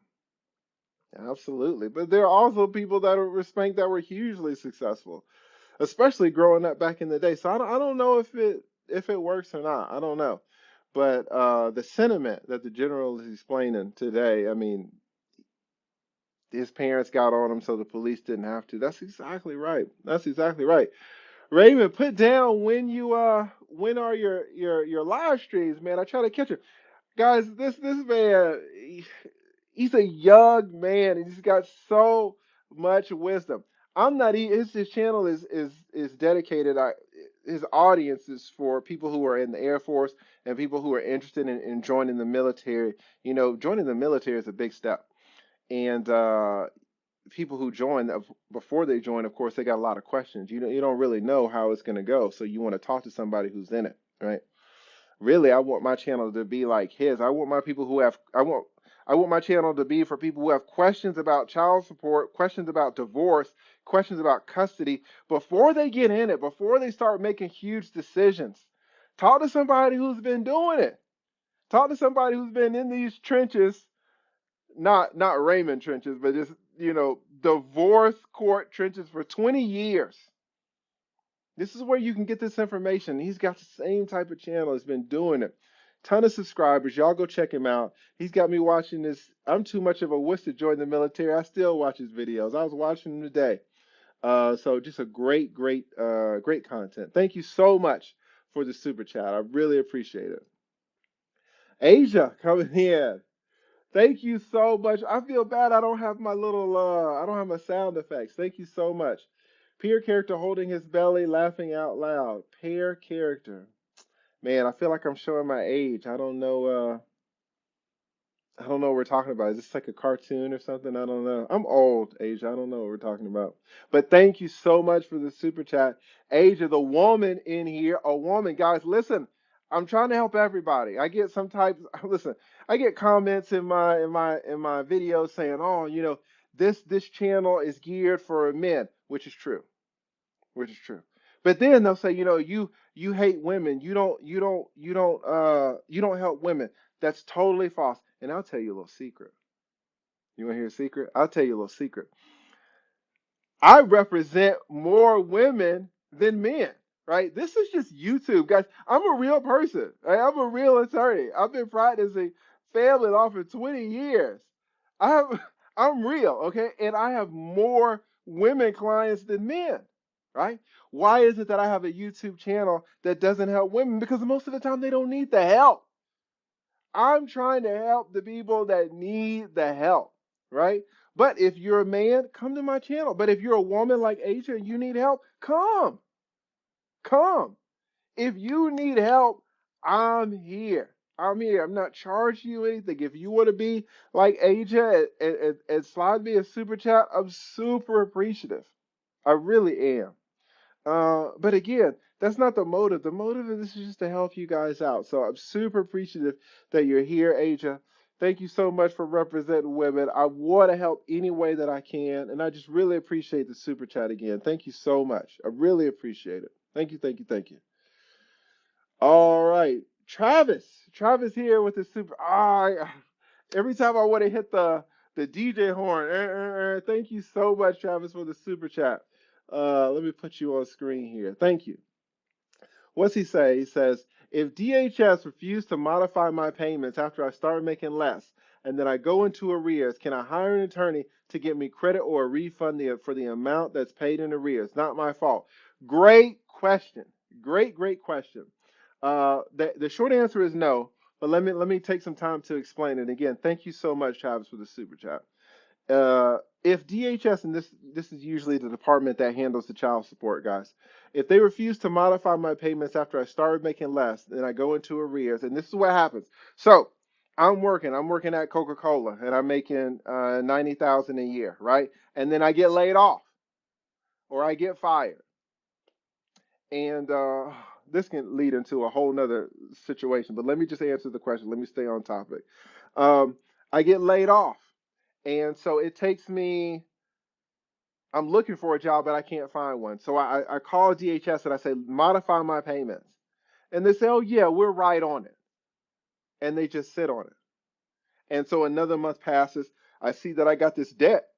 I say, you haven't modified my payments yet. And they say, yeah, we're on it. And they don't modify it down. So it's still, let's say I'm supposed to be paying 1,000 a month. They're still keeping it at 1,000 a month. And time goes on and time goes on. Now it's 1,000, 2,000, 3,000 I owe, 4,000, 5,000. Now there's interest on it. Right? And so at month number 6, I say, forget it. I can't depend on you guys for anything. You're not gonna fight for me. You're not gonna help me. I'm gonna have to pay money that I don't have and hire my own attorney. Even though now you've got me 6 grand in the hole because you wouldn't modify my payments. So now I hire an attorney. Now what Travis wants to know is what happens to that $6,000? It wasn't my fault that I owe this money. I was trying to get them to reduce it and they wouldn't reduce it. So what he's asking is, can I hire an attorney to get me credit or a refund for the amounts I paid in arrears? The answer is no. Here's the thing, and this is what a judge is going to tell you. The judge is going to tell you, you hired an attorney now 6 months. You waited 6 months and hired an attorney. What you could have done, this is what the judge is going to say. It's not realistic, but this is what the judge is going to hit you with. The judge is going to say, well, if you hired an attorney now, you could have hired an attorney 6 months ago. You could have hired an attorney 6 months ago, and now you wouldn't owe these 6 months, right? So the judge is going to say, you waited the 6 months to hire an attorney, so there's no way you're going to get a credit because you shouldn't have waited. Now, what's unrealistic about it is, number one, when you hired an attorney, just because you hired an attorney, you get fired on a Monday, you hired an attorney on a Tuesday. That doesn't mean your child support is modified. You still have to go to court. That can take months in and of itself. It can take you 6 months just to go to court, especially now that all the courts are backed up because of all the things that were happening last year. Courts are now just starting to get up and running. It can take you 6, 8 months just to get into court on your child support modification. So you don't get any. Let's assume that Travis got laid off on Monday, hired an attorney on Tuesday, but can't get into court until November. The question is, does he get a credit for all of that time? No, he doesn't get any credit. He still has to pay all of that money, all of that arrearage. And on top of that arrearage, they're going to put interest. So if you hired an attorney the next day and got into court in November and you can't get the credit, you're certainly not going to get a credit from child support. There might be one or two jurisdictions that might backdate it, but that's not the general law to backdate your modifications to the date that you filed. And even if it was, you're certainly not going to get credit from when you didn't even have an attorney, when you were just waiting on child support. Men, we just cannot wait on child support to do anything in our favor. And even we talked about this earlier in the show, even mothers can't. We talked about mothers. They got a class action lawsuit. All these mothers gathered together. They banded together and formed a class action lawsuit and sued child support, went all the way up to the Supreme Court, saying that child support is terrible. Their customer service is terrible. They don't work hard enough to get us our money. They'll get our money and then they won't give it to us. They'll get our money and they'll sit on it. They know where the guy is. They won't implement enforcement procedures against him. We'll tell them where the guy is. We'll tell them where he works. We'll tell them his address. They won't do anything. We need child support to do better to get this money from these men. That's what they said, and they lost. So if mothers can't even get child support to work for them, there's no way they're gonna work for you. So that's a great question. The answer is no. That you're not going to get credit, any type of reimbursement for the time it took for child support to do anything on your case. They're terrible. But again, thank you so much for the super chat. Really appreciate that. Sir Will, we got Sir Will in the house. Thank you so much for the super chat. I really appreciate you always supporting the channel. Thank you, thank you. Let's see what he says. I have custody, and she is not turning over her bank statements, even though the order says so. Next hearing is in a week. What can I do? Great question. This happens all the time. This happens all the time. Now, what Sir Will is talking about is a process called discovery. And discovery work says I can send you documents that will require you to turn over the documents that I want, the documents that I've requested. And so let's say I ask for your bank statements. I want your last 3 years of bank statements. And I send that over. She has 30 days to respond, but she never responds. Right? Now, Will wants to know is what happens if she doesn't respond? What can I do? Well, this kind of depends. Usually what happens is, I'll tell you the normal case. I send over the discovery saying, give me your last 3 years of bank statements. She doesn't respond within the 30 days. So I send her a letter and I say, hey, you failed to respond. You have 10 days to respond. If you do not respond within these 10 days, I'm going to file a motion to let the judge know that you are not cooperating with the discovery process. Now, let's say that she does send the discovery in those 10 days, and I can't really do anything because she sent it. But let's suppose that she doesn't send the discovery within those 10 days. Then what happens? Then I file a separate motion. I file a motion to compel the discovery and to let the judge know that she is violating that discovery process. And the judge, we're going to have the hearing, we're going to show up, and the judge is going to ask her, did you respond? Did you give him your bank statements? And she's going to say no. And the judge is going to say, why didn't you send it? Well, I didn't want to, or I felt like he shouldn't have it, or it's private. The judge is going to say, okay, I'm going to order you to turn those over in 2 days. But because you didn't respond, now you have to pay his attorney's fees. So she has to pay my attorney's fees because she is not cooperating with the discovery process, right? So now, let's suppose that she still, in those 2 days, does not turn them over. Some people are hard-headed. This happens all the time, guys. This happens all the time. Some people are hard-headed. And so what will happen? Then I'll file a motion for contempt because she was ordered the judge ordered her to turn over those bank statements and she didn't do it, right? So now we show up to court and I say, Judge, we still don't have the documents. And the judge is going to say, is this true, ma'am? Did you not turn over the documents? She's like, no, I didn't turn them over. They're private and they don't have anything to do with custody and he shouldn't be looking at my bank statements. The judge is going to say, okay, here's what we're going to do. I'm going to order you to jail, right? You're going to spend 24 hours in jail. And then in 24 hours, I'm going to bring you out. And I'm going to ask if you're going to cooperate. And if you say yes, then by 5 o'clock that day, this man better have all those bank statements. And if he doesn't, then I'm going to send you right back to jail for 48 hours. And I'm going to pull you out. And if you still don't cooperate, then you're going in for 72 hours, right? Because I can play this game as long as you can play it. And the people end up cooperating. So when Sir Will asks this question, he says, I have custody and she's not turning over the bank statements. What can I do? I'm not really sure where in the process, because you see it's a long process, right? I'm not sure where in the process you are, sir. If there is a court order saying that she has to turn them over, when you show up to court, you definitely want to know that you definitely want to let the judge know that she has not turned them over, because the judge can punish her. The judge can hold her in contempt for violating the court order. If you've got an attorney, your attorney can definitely ask for attorney's fees. You can also ask for her to go to jail. There are a lot of remedies, and let me put this that none of this is legal advice, guys. This is just information, right? None of this is legal advice. But you have a lot of options when people do not cooperate with the system. You can get their complaint stricken, you can get their answers stricken, you can ask for them to go to jail, you can ask for them to pay your attorney's fees. There are a lot of options. But again, it kind of depends on where you are in the process, sir. So I'm not sure if you're in the letter writing process or if you've already gone to court once because she hasn't turned over the bank statements. I'm not sure how many times she's failed to cooperate with that court order. But judges take court orders seriously, some of them. They don't take visitation orders seriously, but usually, in terms of discovery and records, bank records, they take those seriously.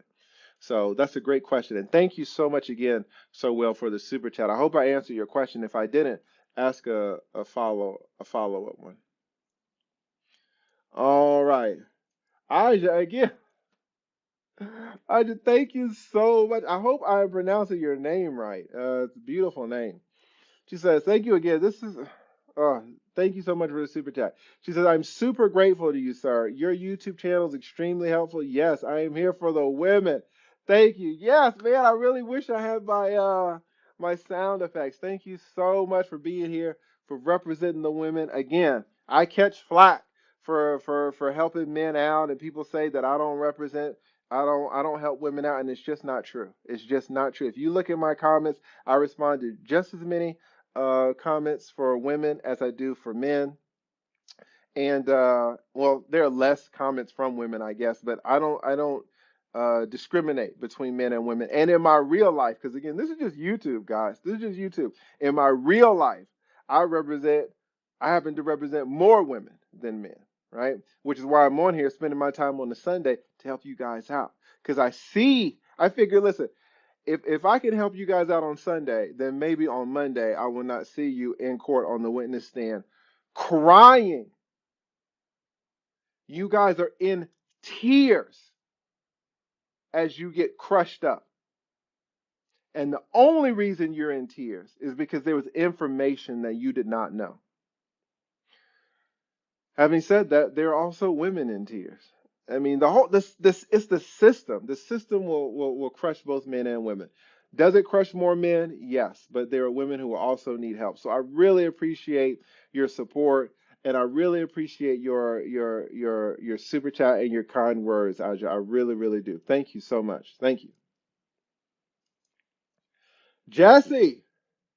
Jesse, thank you so much. I really appreciate the super chat.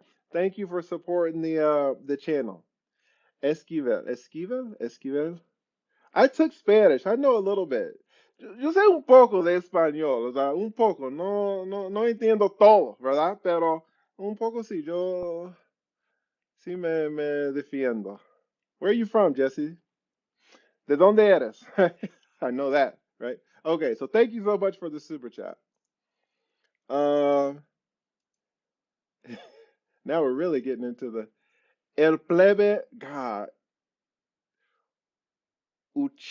I can't even pronounce that. Uchiha? I can't pronounce that. El plebe sí, eso sí, pero el resto no. Okay, what do we got? What's the question? Mama threatened me with legal action. Is it best to file for custody, joint custody, or what is the best route to take? I live in Los Angeles. Thank you. All right.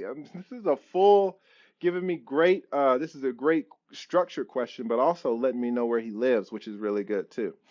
Um, Mom threatened me with legal action. Is it best to file for custody, joint custody, or what's the best route to take? Okay, here's the thing. I don't, let's assume that you're married or not married. I guess it really doesn't matter. In California, California has laws, and you might not believe this because I'm sure that you have a lot of male friends who don't have custody or joint custody of their children. But California is one of the most progressive states in the nation with regard to having fathers spend time with their children's lives. Now, should you ask for full custody, joint custody, or what's the best route to take? Usually, let's assume that you don't get 50-50. Well, there are two types of custody, guys, generally speaking. And again, this is not legal advice, all right? But there are generally two types of custody. One is legal custody and one is physical custody. You should definitely be generally asking for joint legal custody, which means we both have access to the child's school records. We both have access to the child's medical records, right? We both have that legal access to the things that are important in our child's life. But what you might be asking is regarding the physical custody. Physical custody talks about who is the child going to live with, right? If you get uh, primary custody, then the child is going to primarily live with you, and I get visitation. Or if I get primary custody, then the child's going to have visitation with the mom. I think it's my opinion that the starting point for all cases should be 50-50 physical custody. Now, there are going to be mothers who can't take on that 50% role. Maybe they got other stuff going on, maybe they're bad moms. There are going to be fathers who cannot take on that 50% role. Maybe they got other stuff going on. Maybe they're bad fathers. I represent a lot of entertainers. I'm down here in Atlanta, so we've got a lot of entertainers, a lot of sports athletes. They're gone. They're on tour, right? Their season has started. They can't have 50-50 joint, 50-50 legal, or 50, they can't have the legal custody, but they can't have 50-50 physical custody of these kids. I represent pilots. If you're a pilot, you're in Sweden, you're in Australia, you're in Japan. Who's watching the kid, right? So, El Plebe, I don't know what your situation is. If you're in the military and you're in Iraq, how are you going to have 50-50 custody? How's the child going to live with you half the time? So you are really, I personally think that let's just assume that you're a regular guy, you've got a regular 9 to 5 job.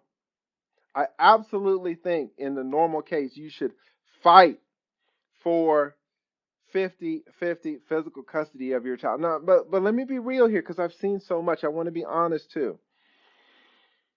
There are women who don't love their children, all right? But, or and, not but. And there are also men, there are fathers who don't love their children. And sometimes if it's not in you to love your kid, it's not in you. It doesn't mean you're a bad person. It just means that you don't have a connection to this child. It happens. It happens to women, it happens to men. You just don't have a connection with that child. You're a great person. You yourself are a great son. You yourself are a great employee. You yourself are a great husband, but you've got this one kid from this past relationship and you just don't have a connection with that kid. Or maybe you're still in the marriage and you don't have a connection with the kid. And if you're honest with yourself, maybe you can say the connection that this child has with my spouse would just be better. Just be a better parent. In this channel, I want to be honest with you. These are the things we have to consider. I don't think you should necessarily ask that your child live with you half the time if that's not what you want.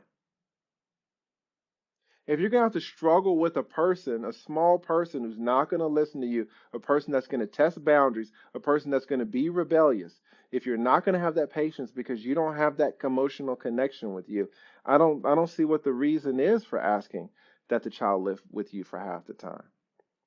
That's only in certain scenarios, and it only applies to a certain amount of women and a certain amount of men. And I'm not saying this applies to you, a plebe, at all. Like I don't know. I'm talking about since I don't really know who you are and I don't know your characteristics. I'm talking about a wide range, right? I'm talking about men who absolutely love their children and men who don't. Men who have normal 9 to 5 jobs, men who don't, right? Because I really want to give you a full answer, especially because I'm so appreciative of you joining in the super chat. But you are in one of the best states to fight for 50-50 physical custody, your child living with you half the time. You're in one of the best states if you want it. Come down here to Atlanta and try to fight for 50-50. You'll get laughed out of the courtroom. You're not going to get it. So this is a situation where I'm glad you asked the question. Hopefully I've been able to kind of spotlight some key points, but it really depends on you and your situation. What is your relationship like with your child? What is the mom like? Maybe the mom is on heroin. Maybe the mom is on drugs. If the mom is a bad mom, maybe you should fight for full custody, right? Maybe she should get supervised visitation. Maybe she's a terrible person. Mothers can be terrible people. Fathers can be terrible people. Mothers and fathers are just people. Some are great, most are average, some are bad, right? So it'll be impossible for me to know how to answer this question if I don't know who you are, I don't know your circumstances, I don't know your wife, I don't know her circumstances, I don't know y'all's jobs. Some people are great parents, but they have night shift. You know, if they get 50-50 custody, who's going to watch the kids at night? It's hard. There are a lot of considerations. But what I want to do is give you the information to make these considerations. But again, these are just some of the factors you should consider. But don't feel obligated to ask for 50-50 if you know in your heart that's just not what you want. Don't let anybody shame you. But at the same time, if you know that you're a better parent, you can fight for full custody. You know, give mom visitation if you feel like that's best for your child and best for you. You're thinking about both people. Don't just think about what's best for your child and now your life goes to hell. Think about what's best for your child, but also think about what's best for you. And if you think about those two things and take into account all of the considerations, you're going to make the absolute best choice. So I hope I answered that question. I know it was kind of general, but again, I don't really know your circumstances. But thank you again so much, plebe. Muchas gracias. La verdad. Muchas gracias. All right. Kirk, thank you so much for the super chat, Kirk. Really appreciate it. Thank you, thank you, thank you. I am super appreciative of your support, Kirk. Thank you. Oh, there he is. There he is. O'Shea Duke Jackson. What's up? Listen, y'all go check out O'Shea, man. Not only does he have a ton of subscribers and puts out so much content, one of the hardest working men on YouTube. Fantastic content. When news breaks, there was some big news that broke yesterday about Derrick Jackson. And the same day it broke, he had a video all up on it, had his editors all over it. This man gets it, right? Super serious guy. He's playful, but he's serious too. I mean, don't get it twisted. He's about being successful. But we did a collaboration today, and so go check out his channel. I know he's got his editors on it. It might be up in the next day or two, but go check his channel out. He has a lot of great content. He does some celebrity content stuff, which you got to do to keep the lights on, because some of y'all won't watch anything if it doesn't have a celebrity in it. But he also does interviews with people who are successful, and he tries to have these people give you guys information. And what I talked about today on this channel, we talked about the whole Derrick Jackson fiasco, but what I wanted to do was give you guys an inside look on how it really works in divorce court and what you guys can lose. You guys can lose absolutely everything over a piece of ass, and I promise you it won't be worth it. And this man, Derrick Jackson, let's say he's making $2 million a year. You know, he has hundreds of thousands of subscribers. He's written 11 books. He has investments. He has real estate. He can lose it all. And over what? Over what? Over sex with some not a random person. I guess it was a friend from way back. But now she's spilling the beans. Now she's calling all these people and she's telling on them, right? Listen, there's a saying. There's a saying. When you choose your enemies, you choose, no, I said it backwards. When you choose your friends, you choose your enemies, right? And he chose her as a friend, but now he's got her as an enemy. And she is a terrible enemy because not only is she saying everything that happened, but she's showing receipts. All right. She's showing text messages. She's showing videos. She's showing Instagram messages. She's showing Snapchats. He's done everything that this man has worked for. It's it's it's he's done. He's done. Hopefully he can save his marriage, because if he doesn't, that woman has Derrick Jackson by the call. I mean, she's basically got his life in her hands, and we'll see if they work it out. Hopefully they do. You never want to wish ill on any marriage, but he's in trouble. He's in big trouble. So go check out his channel. And thank you again for the super chat. I don't know what type of pesos or whatever he's giving, but whatever it is, I'm gonna trick it off. You know what he says? All right, Frankie Padilla, thank you so much, Frankie. Thank you for the super chat. Really appreciate your support. Really appreciate you tuning in to the channel. Thank you. Thank you. Thank you. What's he got? Good afternoon. Thank you for being here for all of us. I'm here, man. Both women and men. Yes, I'm trying to help us all out. Thank you for giving us this invaluable information. I share all your videos. Man, thank you so much. Thank you, Frankie. I'm really just trying to get this information out. I don't know one other attorney, one other family law attorney. I know there are other attorneys. You got the great Dennis Sperlin. Dennis Sperlin's he's a personal injury attorney putting out great content. There are other attorneys doing stuff, but I don't know one family law attorney who's giving you this information. And I know why, because you're sticking your neck out. You're sticking your neck out. Thank you for sharing this video, Frankie. I tried to share one of my videos the other day in my little small personal Facebook group. I've got a judge in that Facebook group, and the judge got crunk with my video. This is a judge, right? Now, I know, again, I'm on YouTube and all this. I'm a real person. I got to go to trial on Monday morning. I don't necessarily need this heat from other attorneys and other judges watching this information. It would be so much better for me if I just stayed silent and watch you men fold up and get destroyed in court. But then my neck is saved, right? So it's all good. But I'm tired of doing this, guys. I'm tired of seeing you men make the same mistakes. And you're not making them because you're bad people. You're not making these mistakes because you're stupid. You're not making these mistakes because you're not intelligent. You're making these mistakes because no one told you what was waiting for you down the road. Your father didn't tell you. Your uncle didn't tell you. And damn sure your mother didn't tell you. No one told you. That's why I'm here.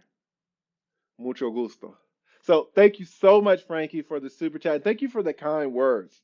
Thank you for the kind words, and thank you for sharing this information. Really, the sharing part is, to me, is the most valuable part because, I want to feel like I'm making a difference here. I don't want to be sticking my neck out and catching hell from these judges and other attorneys who see in my content. But I don't care. I'm not going to pull these videos down because I'm telling the truth. I don't care what any attorney says, what any judge says about child support, about family. I don't care what everything that I'm saying is the absolute truth. I stand behind everything. So I might get canceled next year, but thank you for thank you for your support this year. I really appreciate it, Frankie. Thank you. Thank you. Thank you. Ernest. Ernest Smith, thank you. Strong but silent type. Okay, no question, no nothing. I like it. Thank you so much, Ernest. Thank you for your super chat. I really appreciate it. Thank you, thank you, thank you. Kurt back up in the house. Thank you so much, Kurt, man. I really appreciate you joining in, supporting the channel, man. I can't tell you how much it means to me. Thank you. I have a family name, and my baby mama doesn't want to use it. The mother also doesn't want to use my last name. What can I do for my son to share my name? Okay, that's a great question. Family name, I not want to use that. All right, so I would imagine from this question that you're not on the birth certificate, because if uh, I would imagine you're not on the birth certificate because it would be weird for them to put your name on the birth certificate but not give your child that last name. But I guess if you guys are not married, here's what you need to do because it sounds like you're not married to the mother. Well, and again, I need to be careful how I say this because none of this is legal advice, guys. All right, this is just information. This is just information. But what men in your situation should do, or what they often do, is file some type of whatever this petition is called in your jurisdiction, whether it's called a legitimation, whether it's called a petition for paternity, some type of paternity or legitimation petition. Once you file that, you are going to be recognized as the legal father of your child. The problem is, guys, when you have a child by someone that you're not married to, you can be the biological father, but you're not the legal father. To be the legal father of the child, you have to take an extra step. Now, they might have a form at the hospital that you have to sign. There might be a lot of forms, but you might not sign that particular form that will make you the legal father. So you're walking around thinking that because you have a biological child, you also have a legal child, and it's not true. You'll walk around thinking that because you have to pay child support, then you also have some legal rights to your child. It's not true. You're thinking that because child support is taking that $700 out of your check every month, that you have the right to visitation with your child, and it's just not true. If you have a biological child, you have the obligation to pay child support, but you have no legal rights to that child. You have no right to see that child. You have no right to talk to that child. You have no right to spend any time with that child.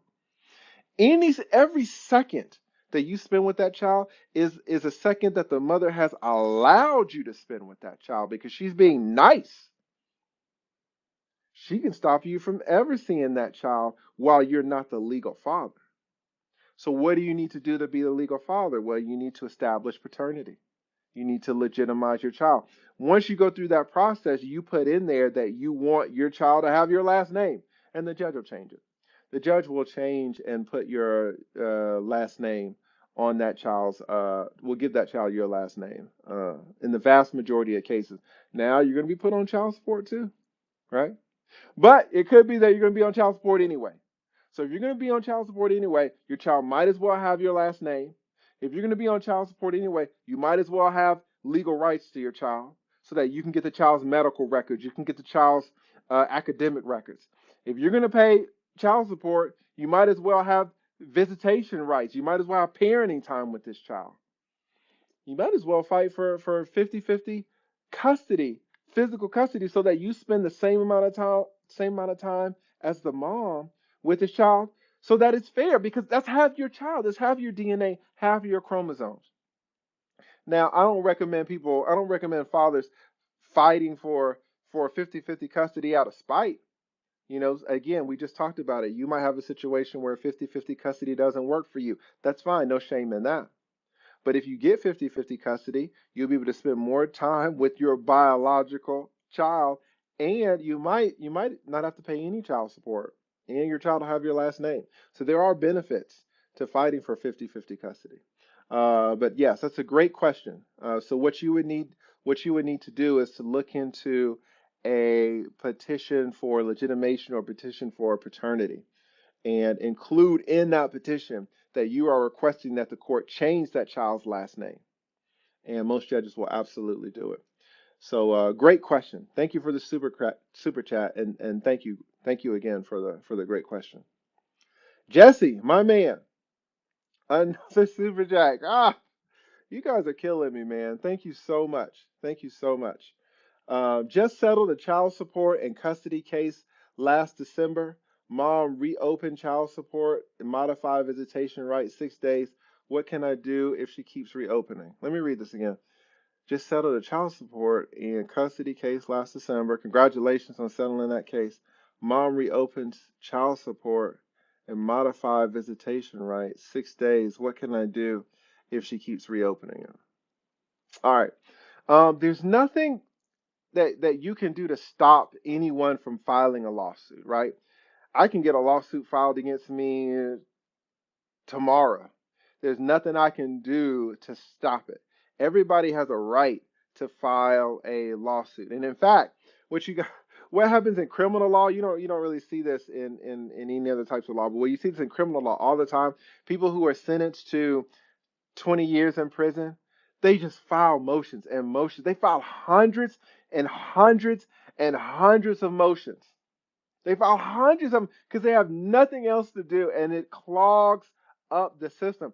People in the courthouse know some of these prisoners by name because they take these notepads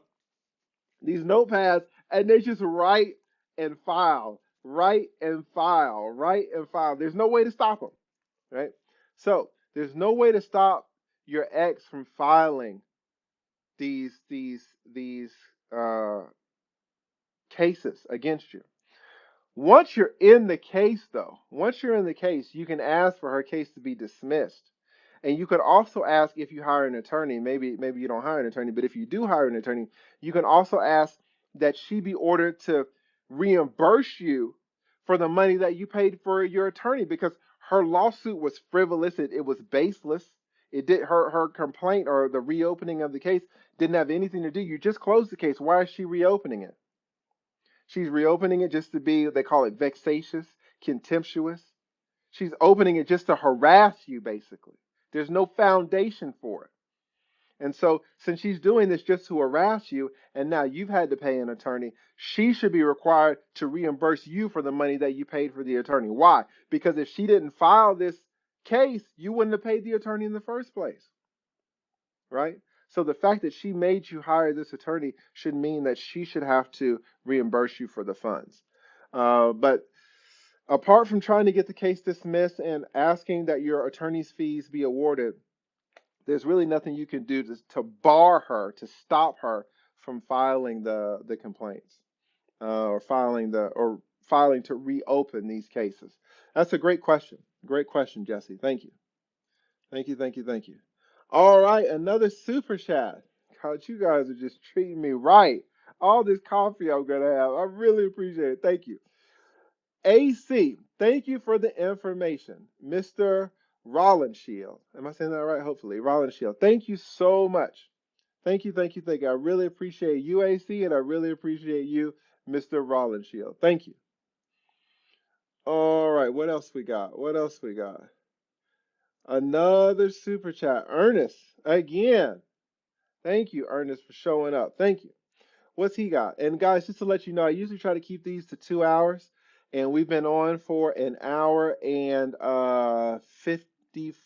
45 minutes. So I'm going to do this for about another 15 minutes, okay?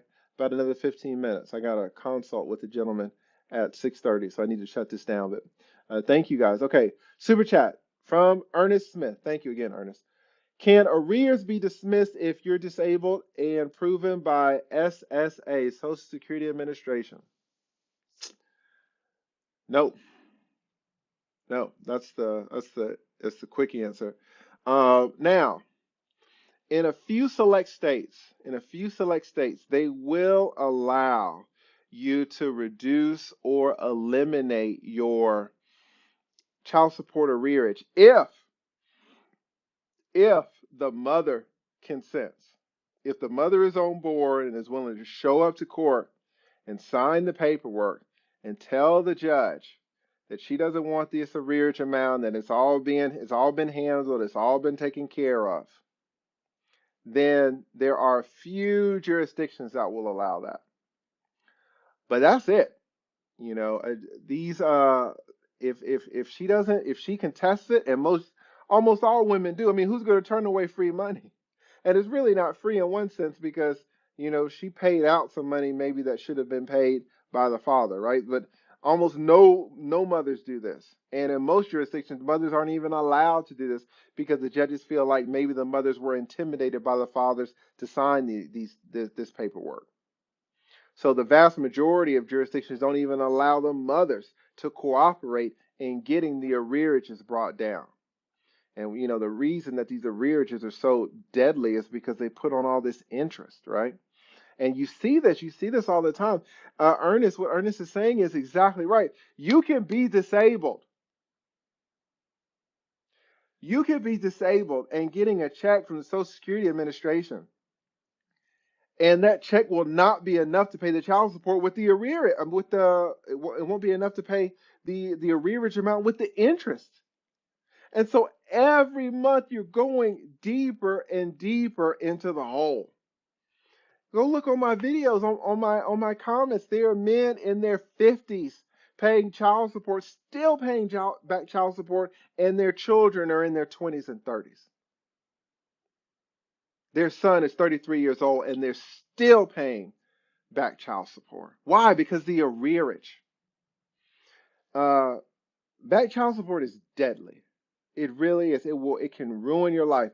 One option is to try to get a loan, and you get a personal loan from the bank and use that personal loan to pay the arrearage. Why? Because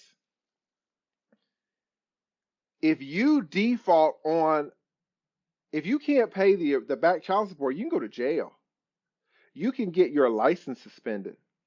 You can get your federal tax refunds intercepted. You can get your stimulus money intercepted, right? But if you take the money from a loan and apply it to the child support, now the child support's paid off. Yeah, you still got the loan. The loan's got interest too, right? But you're not going to lose your license over it. If you don't pay it, you don't pay it.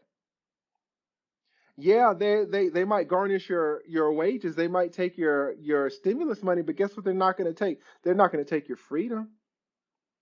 You're not going to go to jail because you didn't pay Visa back. You're not going to go to jail because you didn't pay Regions Bank back. If worse comes to worse, you know what you can do? You can bankrupt it. This isn't financial advice, but you can bankrupt it. It's gone. You cannot bankrupt child support. Child support can bankrupt you, but you cannot bankrupt child support. You can't get rid of it. You can't shake it off, right? So what he's asking is such a great question.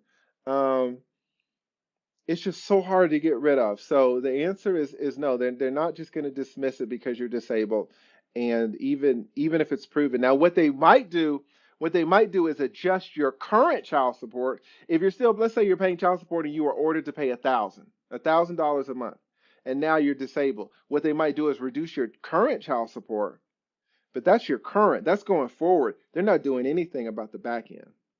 The back end is just collecting interest. It's just growing. It's just growing.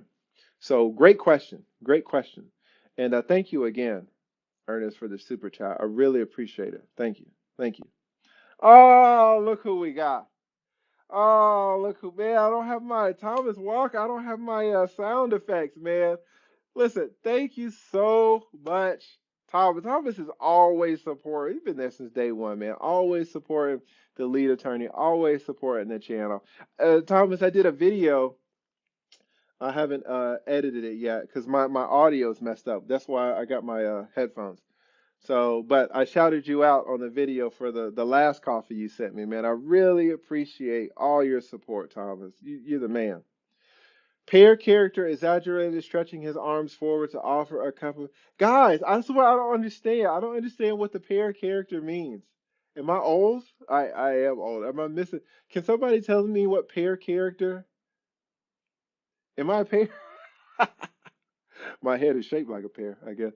I don't know what the pear character is, but at the end of the day, thank you so much, Thomas. Thank you for always supporting the channel, even if you did get the super chat, man. I really appreciate you. Really appreciate your support, guys. I'm just a regular guy, you know. I'm not really a YouTuber. You could tell I don't know how to do these damn live streams. I don't know what I'm doing. I'm just on here trying to give you guys information. And sometimes I don't really know. I'll be honest, I can't tell if it's worth it. But when I see people like Thomas, man, when I see people and other people in the chat that I haven't gotten a chance to address, not even the people who haven't given super chats, but just it seems like you guys are getting value out of this information, and that's all I want. I just want to know that I'm making a difference, man. And people like Thomas, regardless of the super chat, always showing up to the live streams, always commenting on the videos, man. It really makes me feel like what I'm doing is worth it. So I really appreciate you guys, and thank you so much. Thank you, Thomas. Thank you, man, for always riding with your boy. Who else we got? Harry. Got Harry coming in. Thank you so much for the super chat, Harry. Thank you. Uh, any consequences to a judge for unfair ruling? No. Well,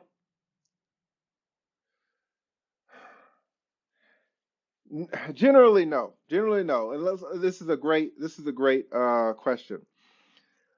Judges aren't punished for unfair rulings, generally. Um, there are two types of rulings that can be unfair.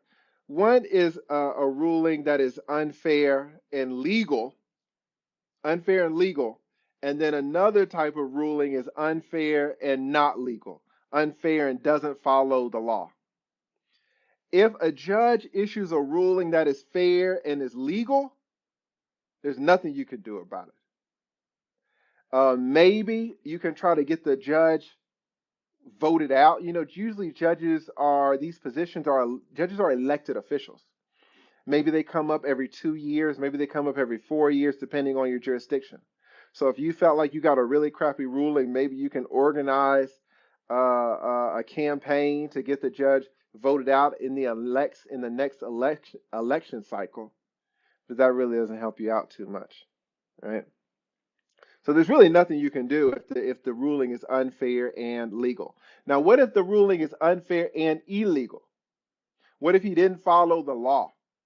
Then your only remedy is to appeal, right? Because these judges that are hearing your case, what a lot of people don't realize is that these are the frontline judges, but there are judges above them, and then there are judges above them, and judges above them, right?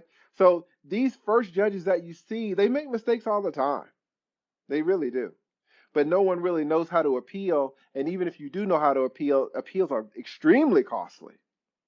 Extremely costly. But that's your remedy. If you get a ruling that is unfair and illegal, and by illegal I mean it doesn't follow the law, there's something wrong with it legally, then you can appeal and go to a higher court. And what the court can do is hear your case or hear that illegal part and send it back down to the judge for the judge to correct the mistake. So that's usually what happens. And again, appeals are rare. They happen all the time, but they're so expensive that most people just you can't afford to do them. But that's the remedy. So, ever any consequences for a judge for a legal ruling? Yes, they can either get voted out in the next election cycle, which almost never happens for a ruling, or they can get appealed. And that's usually what happens if there's an appeal and the appellate court, the higher court, sees that the judge made unfair or made an illegal ruling. And again, they don't care that the ruling was unfair. The appellate court, the appeals court, they don't care that it was unfair. They care that it was illegal. So it could be that the appeals court sends the case back down to the trial judge. The trial judge corrects what was legal, but still leaves what was unfair. And now you're it. You're in the same position because appeals courts do not correct fairness. They only correct legal mistakes. So if the judge made a ruling that was unfair but had no legal mistakes, there are no consequences. That's a great question. Great question, Harry, and thank you again for the super chat. Great question. Another super chat, El Plebe. Your Espanol solid. Gracias. Gracias. I try. I took 11th grade Spanish like everybody else, but I don't know how to say that last name. Uh Uchia. Is that it? I don't know. El Plebe. Bueno. No sé. Okay. You're Spanish solid. Thank you. I'm single. Awesome. It's been 50-50, but she threatened me with legal action. She's fickle. Oh, that's a fact. 100%. She's fickle. Oh, man. You're exactly right. We both want him anyways, unsure of what to do. Thank you. Thank you. This is great. This is a super common situation. So, I thought I saw they're not married, right? I'm single. So he's single, so he's not married. It's been 50-50. That's great. And again, this happens a lot of times. A lot of times women understand that they need help with these kids, man. They need help with these kids. A lot of women are like, hey, take the kid, come get the kid. I want to go shopping. Come get the kid. I want to go on a date, right? I need a babysitter. I want to go out to eat. Some guy's going to take me to Red Lobster. Like, come get this kid. Women need help with these kids. So that's good that you guys are talking and you're working around this 50-50. But she's threatened me with legal action because she's fickle. This is so true. These women, man, these could be, I mean, guys can be fickle too, so I don't want to call them out, but you see it all the time. If she gets mad over anything, oh, I'm gonna file, I'm gonna put you on child support. If she gets mad over anything, oh, now you can't see your son, right? Everything depends on her. Why? Because there's nothing in the paperwork, right? So at plebe, if you want to change the situation, what you need paperwork. So you don't have any paperwork, so it all depends on her. But it's good that she's been giving you 50-50. What you need to do is, I don't know how old your child is, how old your son is, but the fact that she's been giving you 50-50, it helps you out if you ever go to court because you can say, Judge, it doesn't make sense that she's asking for primary custody now. She wants to give me visitation now because for these past 6 months, for this past year, we've been doing 50-50. Right? How is it that she's such a good mom and thought that it was in the best interest of our son to give me 50 for a year? But now today on Monday morning, now she wants to change it. And the judge is going to be like, no, you're right. She's the mom. She's had legal custody of this child. She thought that it was good for the child to give you 50-50 custody. I don't see a reason to change it. Why change what has been working, right? But to get the judge to do that, you need to file a case. You need the paperwork. Now, some guys in your position, they just put up with the fickleness, right? They put up with the fickleness. But it can come back to bite you. It can come back to bite you. But it's good. You should kind of keep a little notepad or something to kind of figure out what has the visitations been for if you do need to go back into court and you can show the judge, these are all the times. These are all the times that I've had my kid. Look at all the times. Like don't stick me with visitation now. It doesn't make sense. So that's a great point, Plebe. Great point. And thank you again for the super chat, man. I can't. You guys are. You and listen, no more super chats because I'm wrapping this up. I've been on here for 2 hours, so no more super chats. I'm gonna get all the super chat questions, but please, no one send me any more. No more super chats, please. Nicole Gray, another woman in the stream. I love you, women, man. I love the men too. I just want to help everybody. I want to help everybody. Thank you so much, Nicole, for showing up. Thank you so much for the super chat, for supporting me on this channel. I really appreciate it. Thank you. Thank you. Thank you. All right, who else we got? GF. All right, GF. Thank you, GF. Thank you. I was told it's not worth it to have an attorney if I get sued for child support because you still gonna have to pay the same amount. Is that true?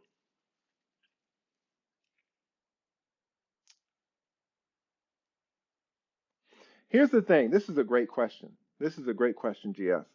And thank you again for the super chat. Here's the thing. It could be the case. Child support enforcement sues you and they tell you to show up on the 18th, right? So you show up on the 18th and they say we've calculated your child support. You send us your W-2s, you send us your taxes, and you should pay $700 a month. All right? And you say, "No, I want a continuance. I want time to get an attorney." And so they say, "Fine, show up next month on the 18th." So you go to an attorney and you hire him and you pay him $4,000. And then the next month comes around, you show up at your hearing on the 18th. So you paid him $4,000. And child support says, listen, last month we calculated your child support at 700. We're still calculating it at 700. And your attorney says, well, I've calculated his child support and it should be 700.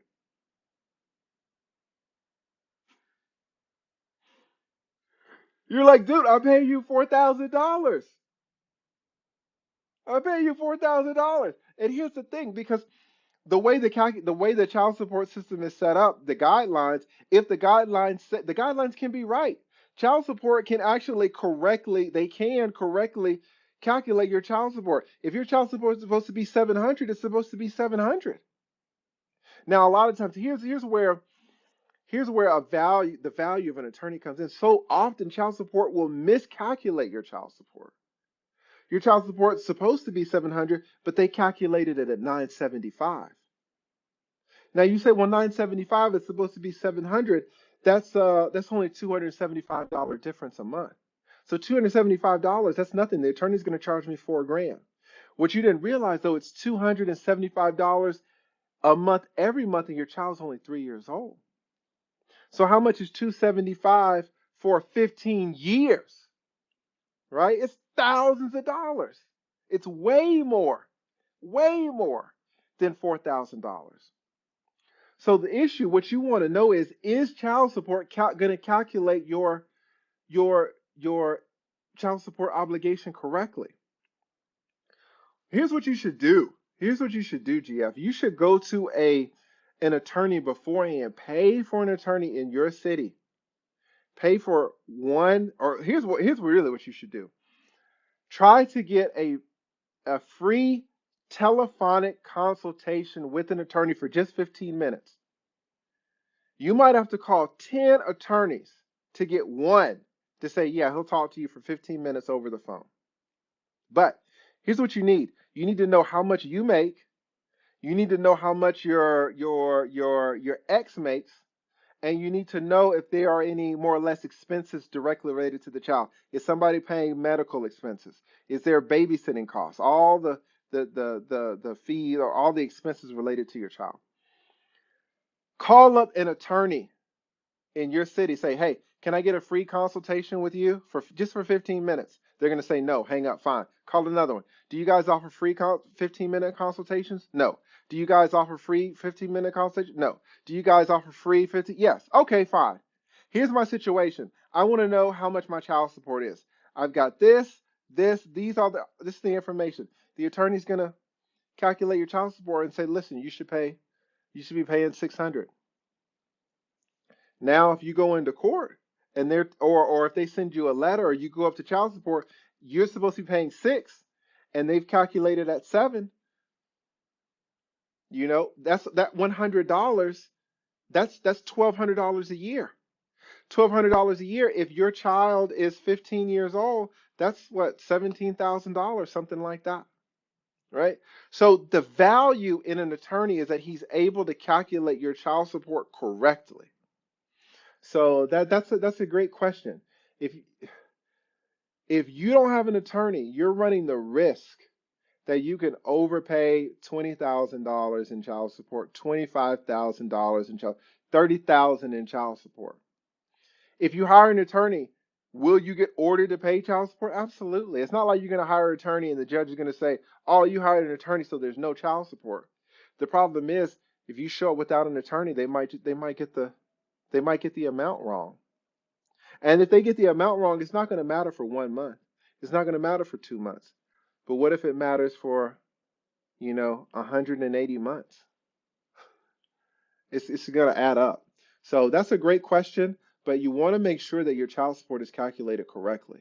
That's the main issue. So I would call around, try to find an attorney who will give me a 15-minute consultation. If I can't find any, then I'll pay a consultation fee, I guess, and go talk to an attorney for an hour, bring all my paperwork, and have him I'll sit in his office, and he will explain the child support system to me. He'll calculate the child support. He'll explain to me how the child support is calculated so that I'll have a better idea of what's going on, what I'm looking at. And then I'll decide if I'm going to hire him for the whole case. But I wouldn't recommend just going out I would recommend it, but maybe if I were you, I wouldn't do it because it can get expensive. No attorney's going to tell you never to hire an attorney ever, because attorneys, we do provide value.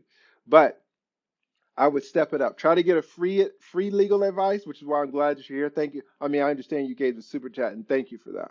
Thank you for that. And that's why I'm taking time with your question, because I really want you to get this information. Try to get a free phone consultation first. If that doesn't work, then just go in and get a consultation with an attorney to figure out how much you're supposed to be paying in child support. Then before your court hearing, go talk with child support enforcement to see if those numbers line up. That's what I would do. So thank you so much.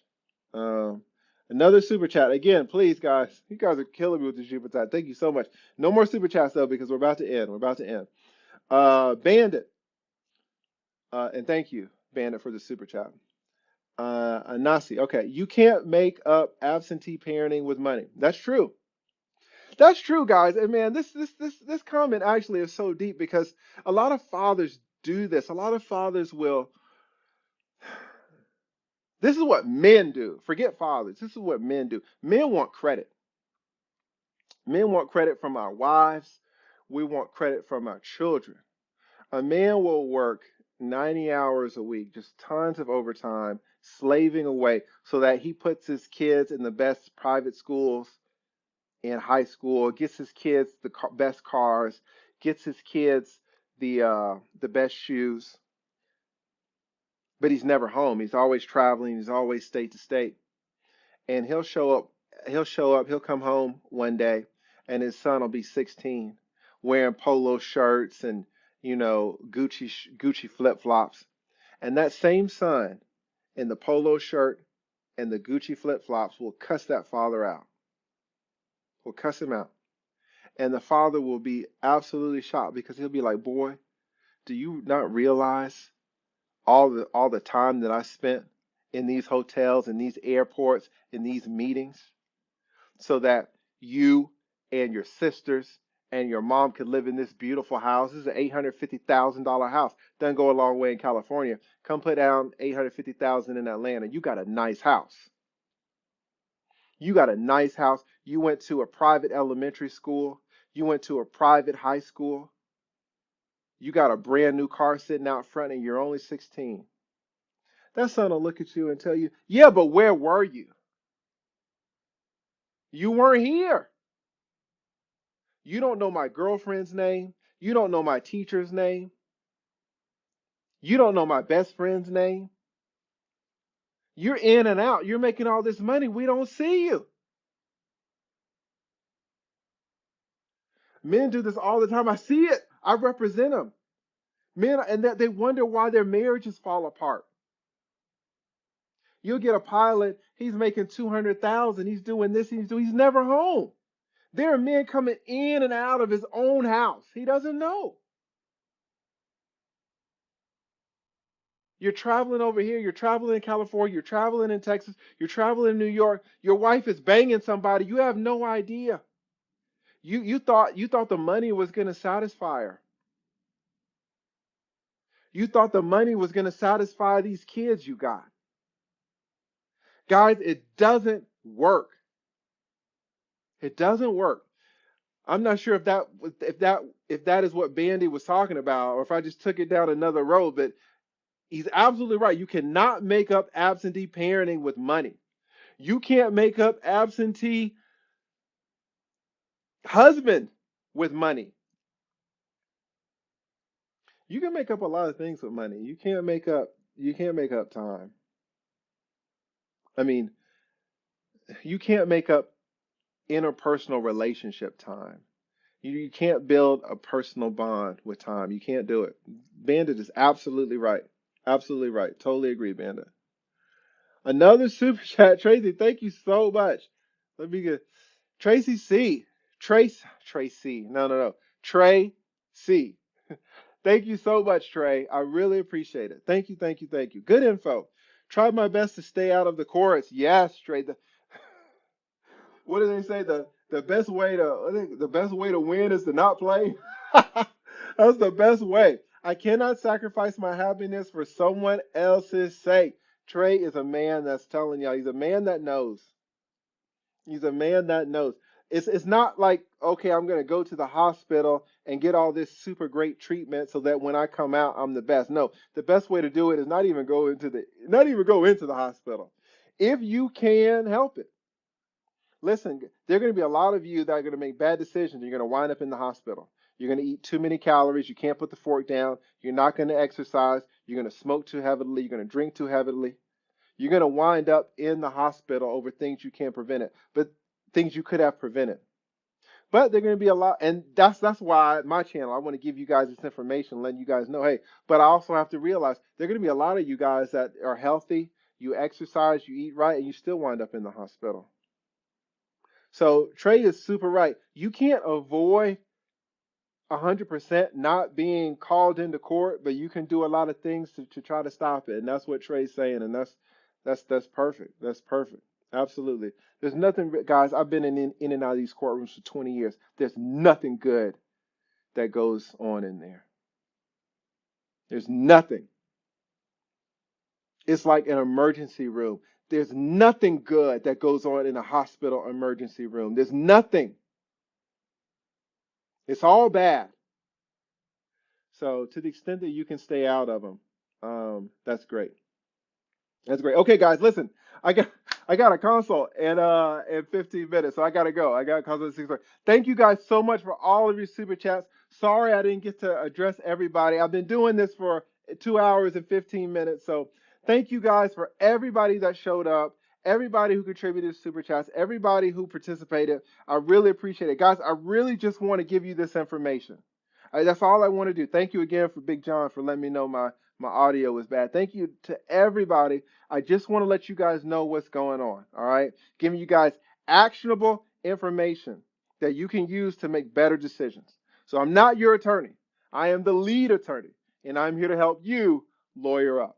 Thank you guys so much.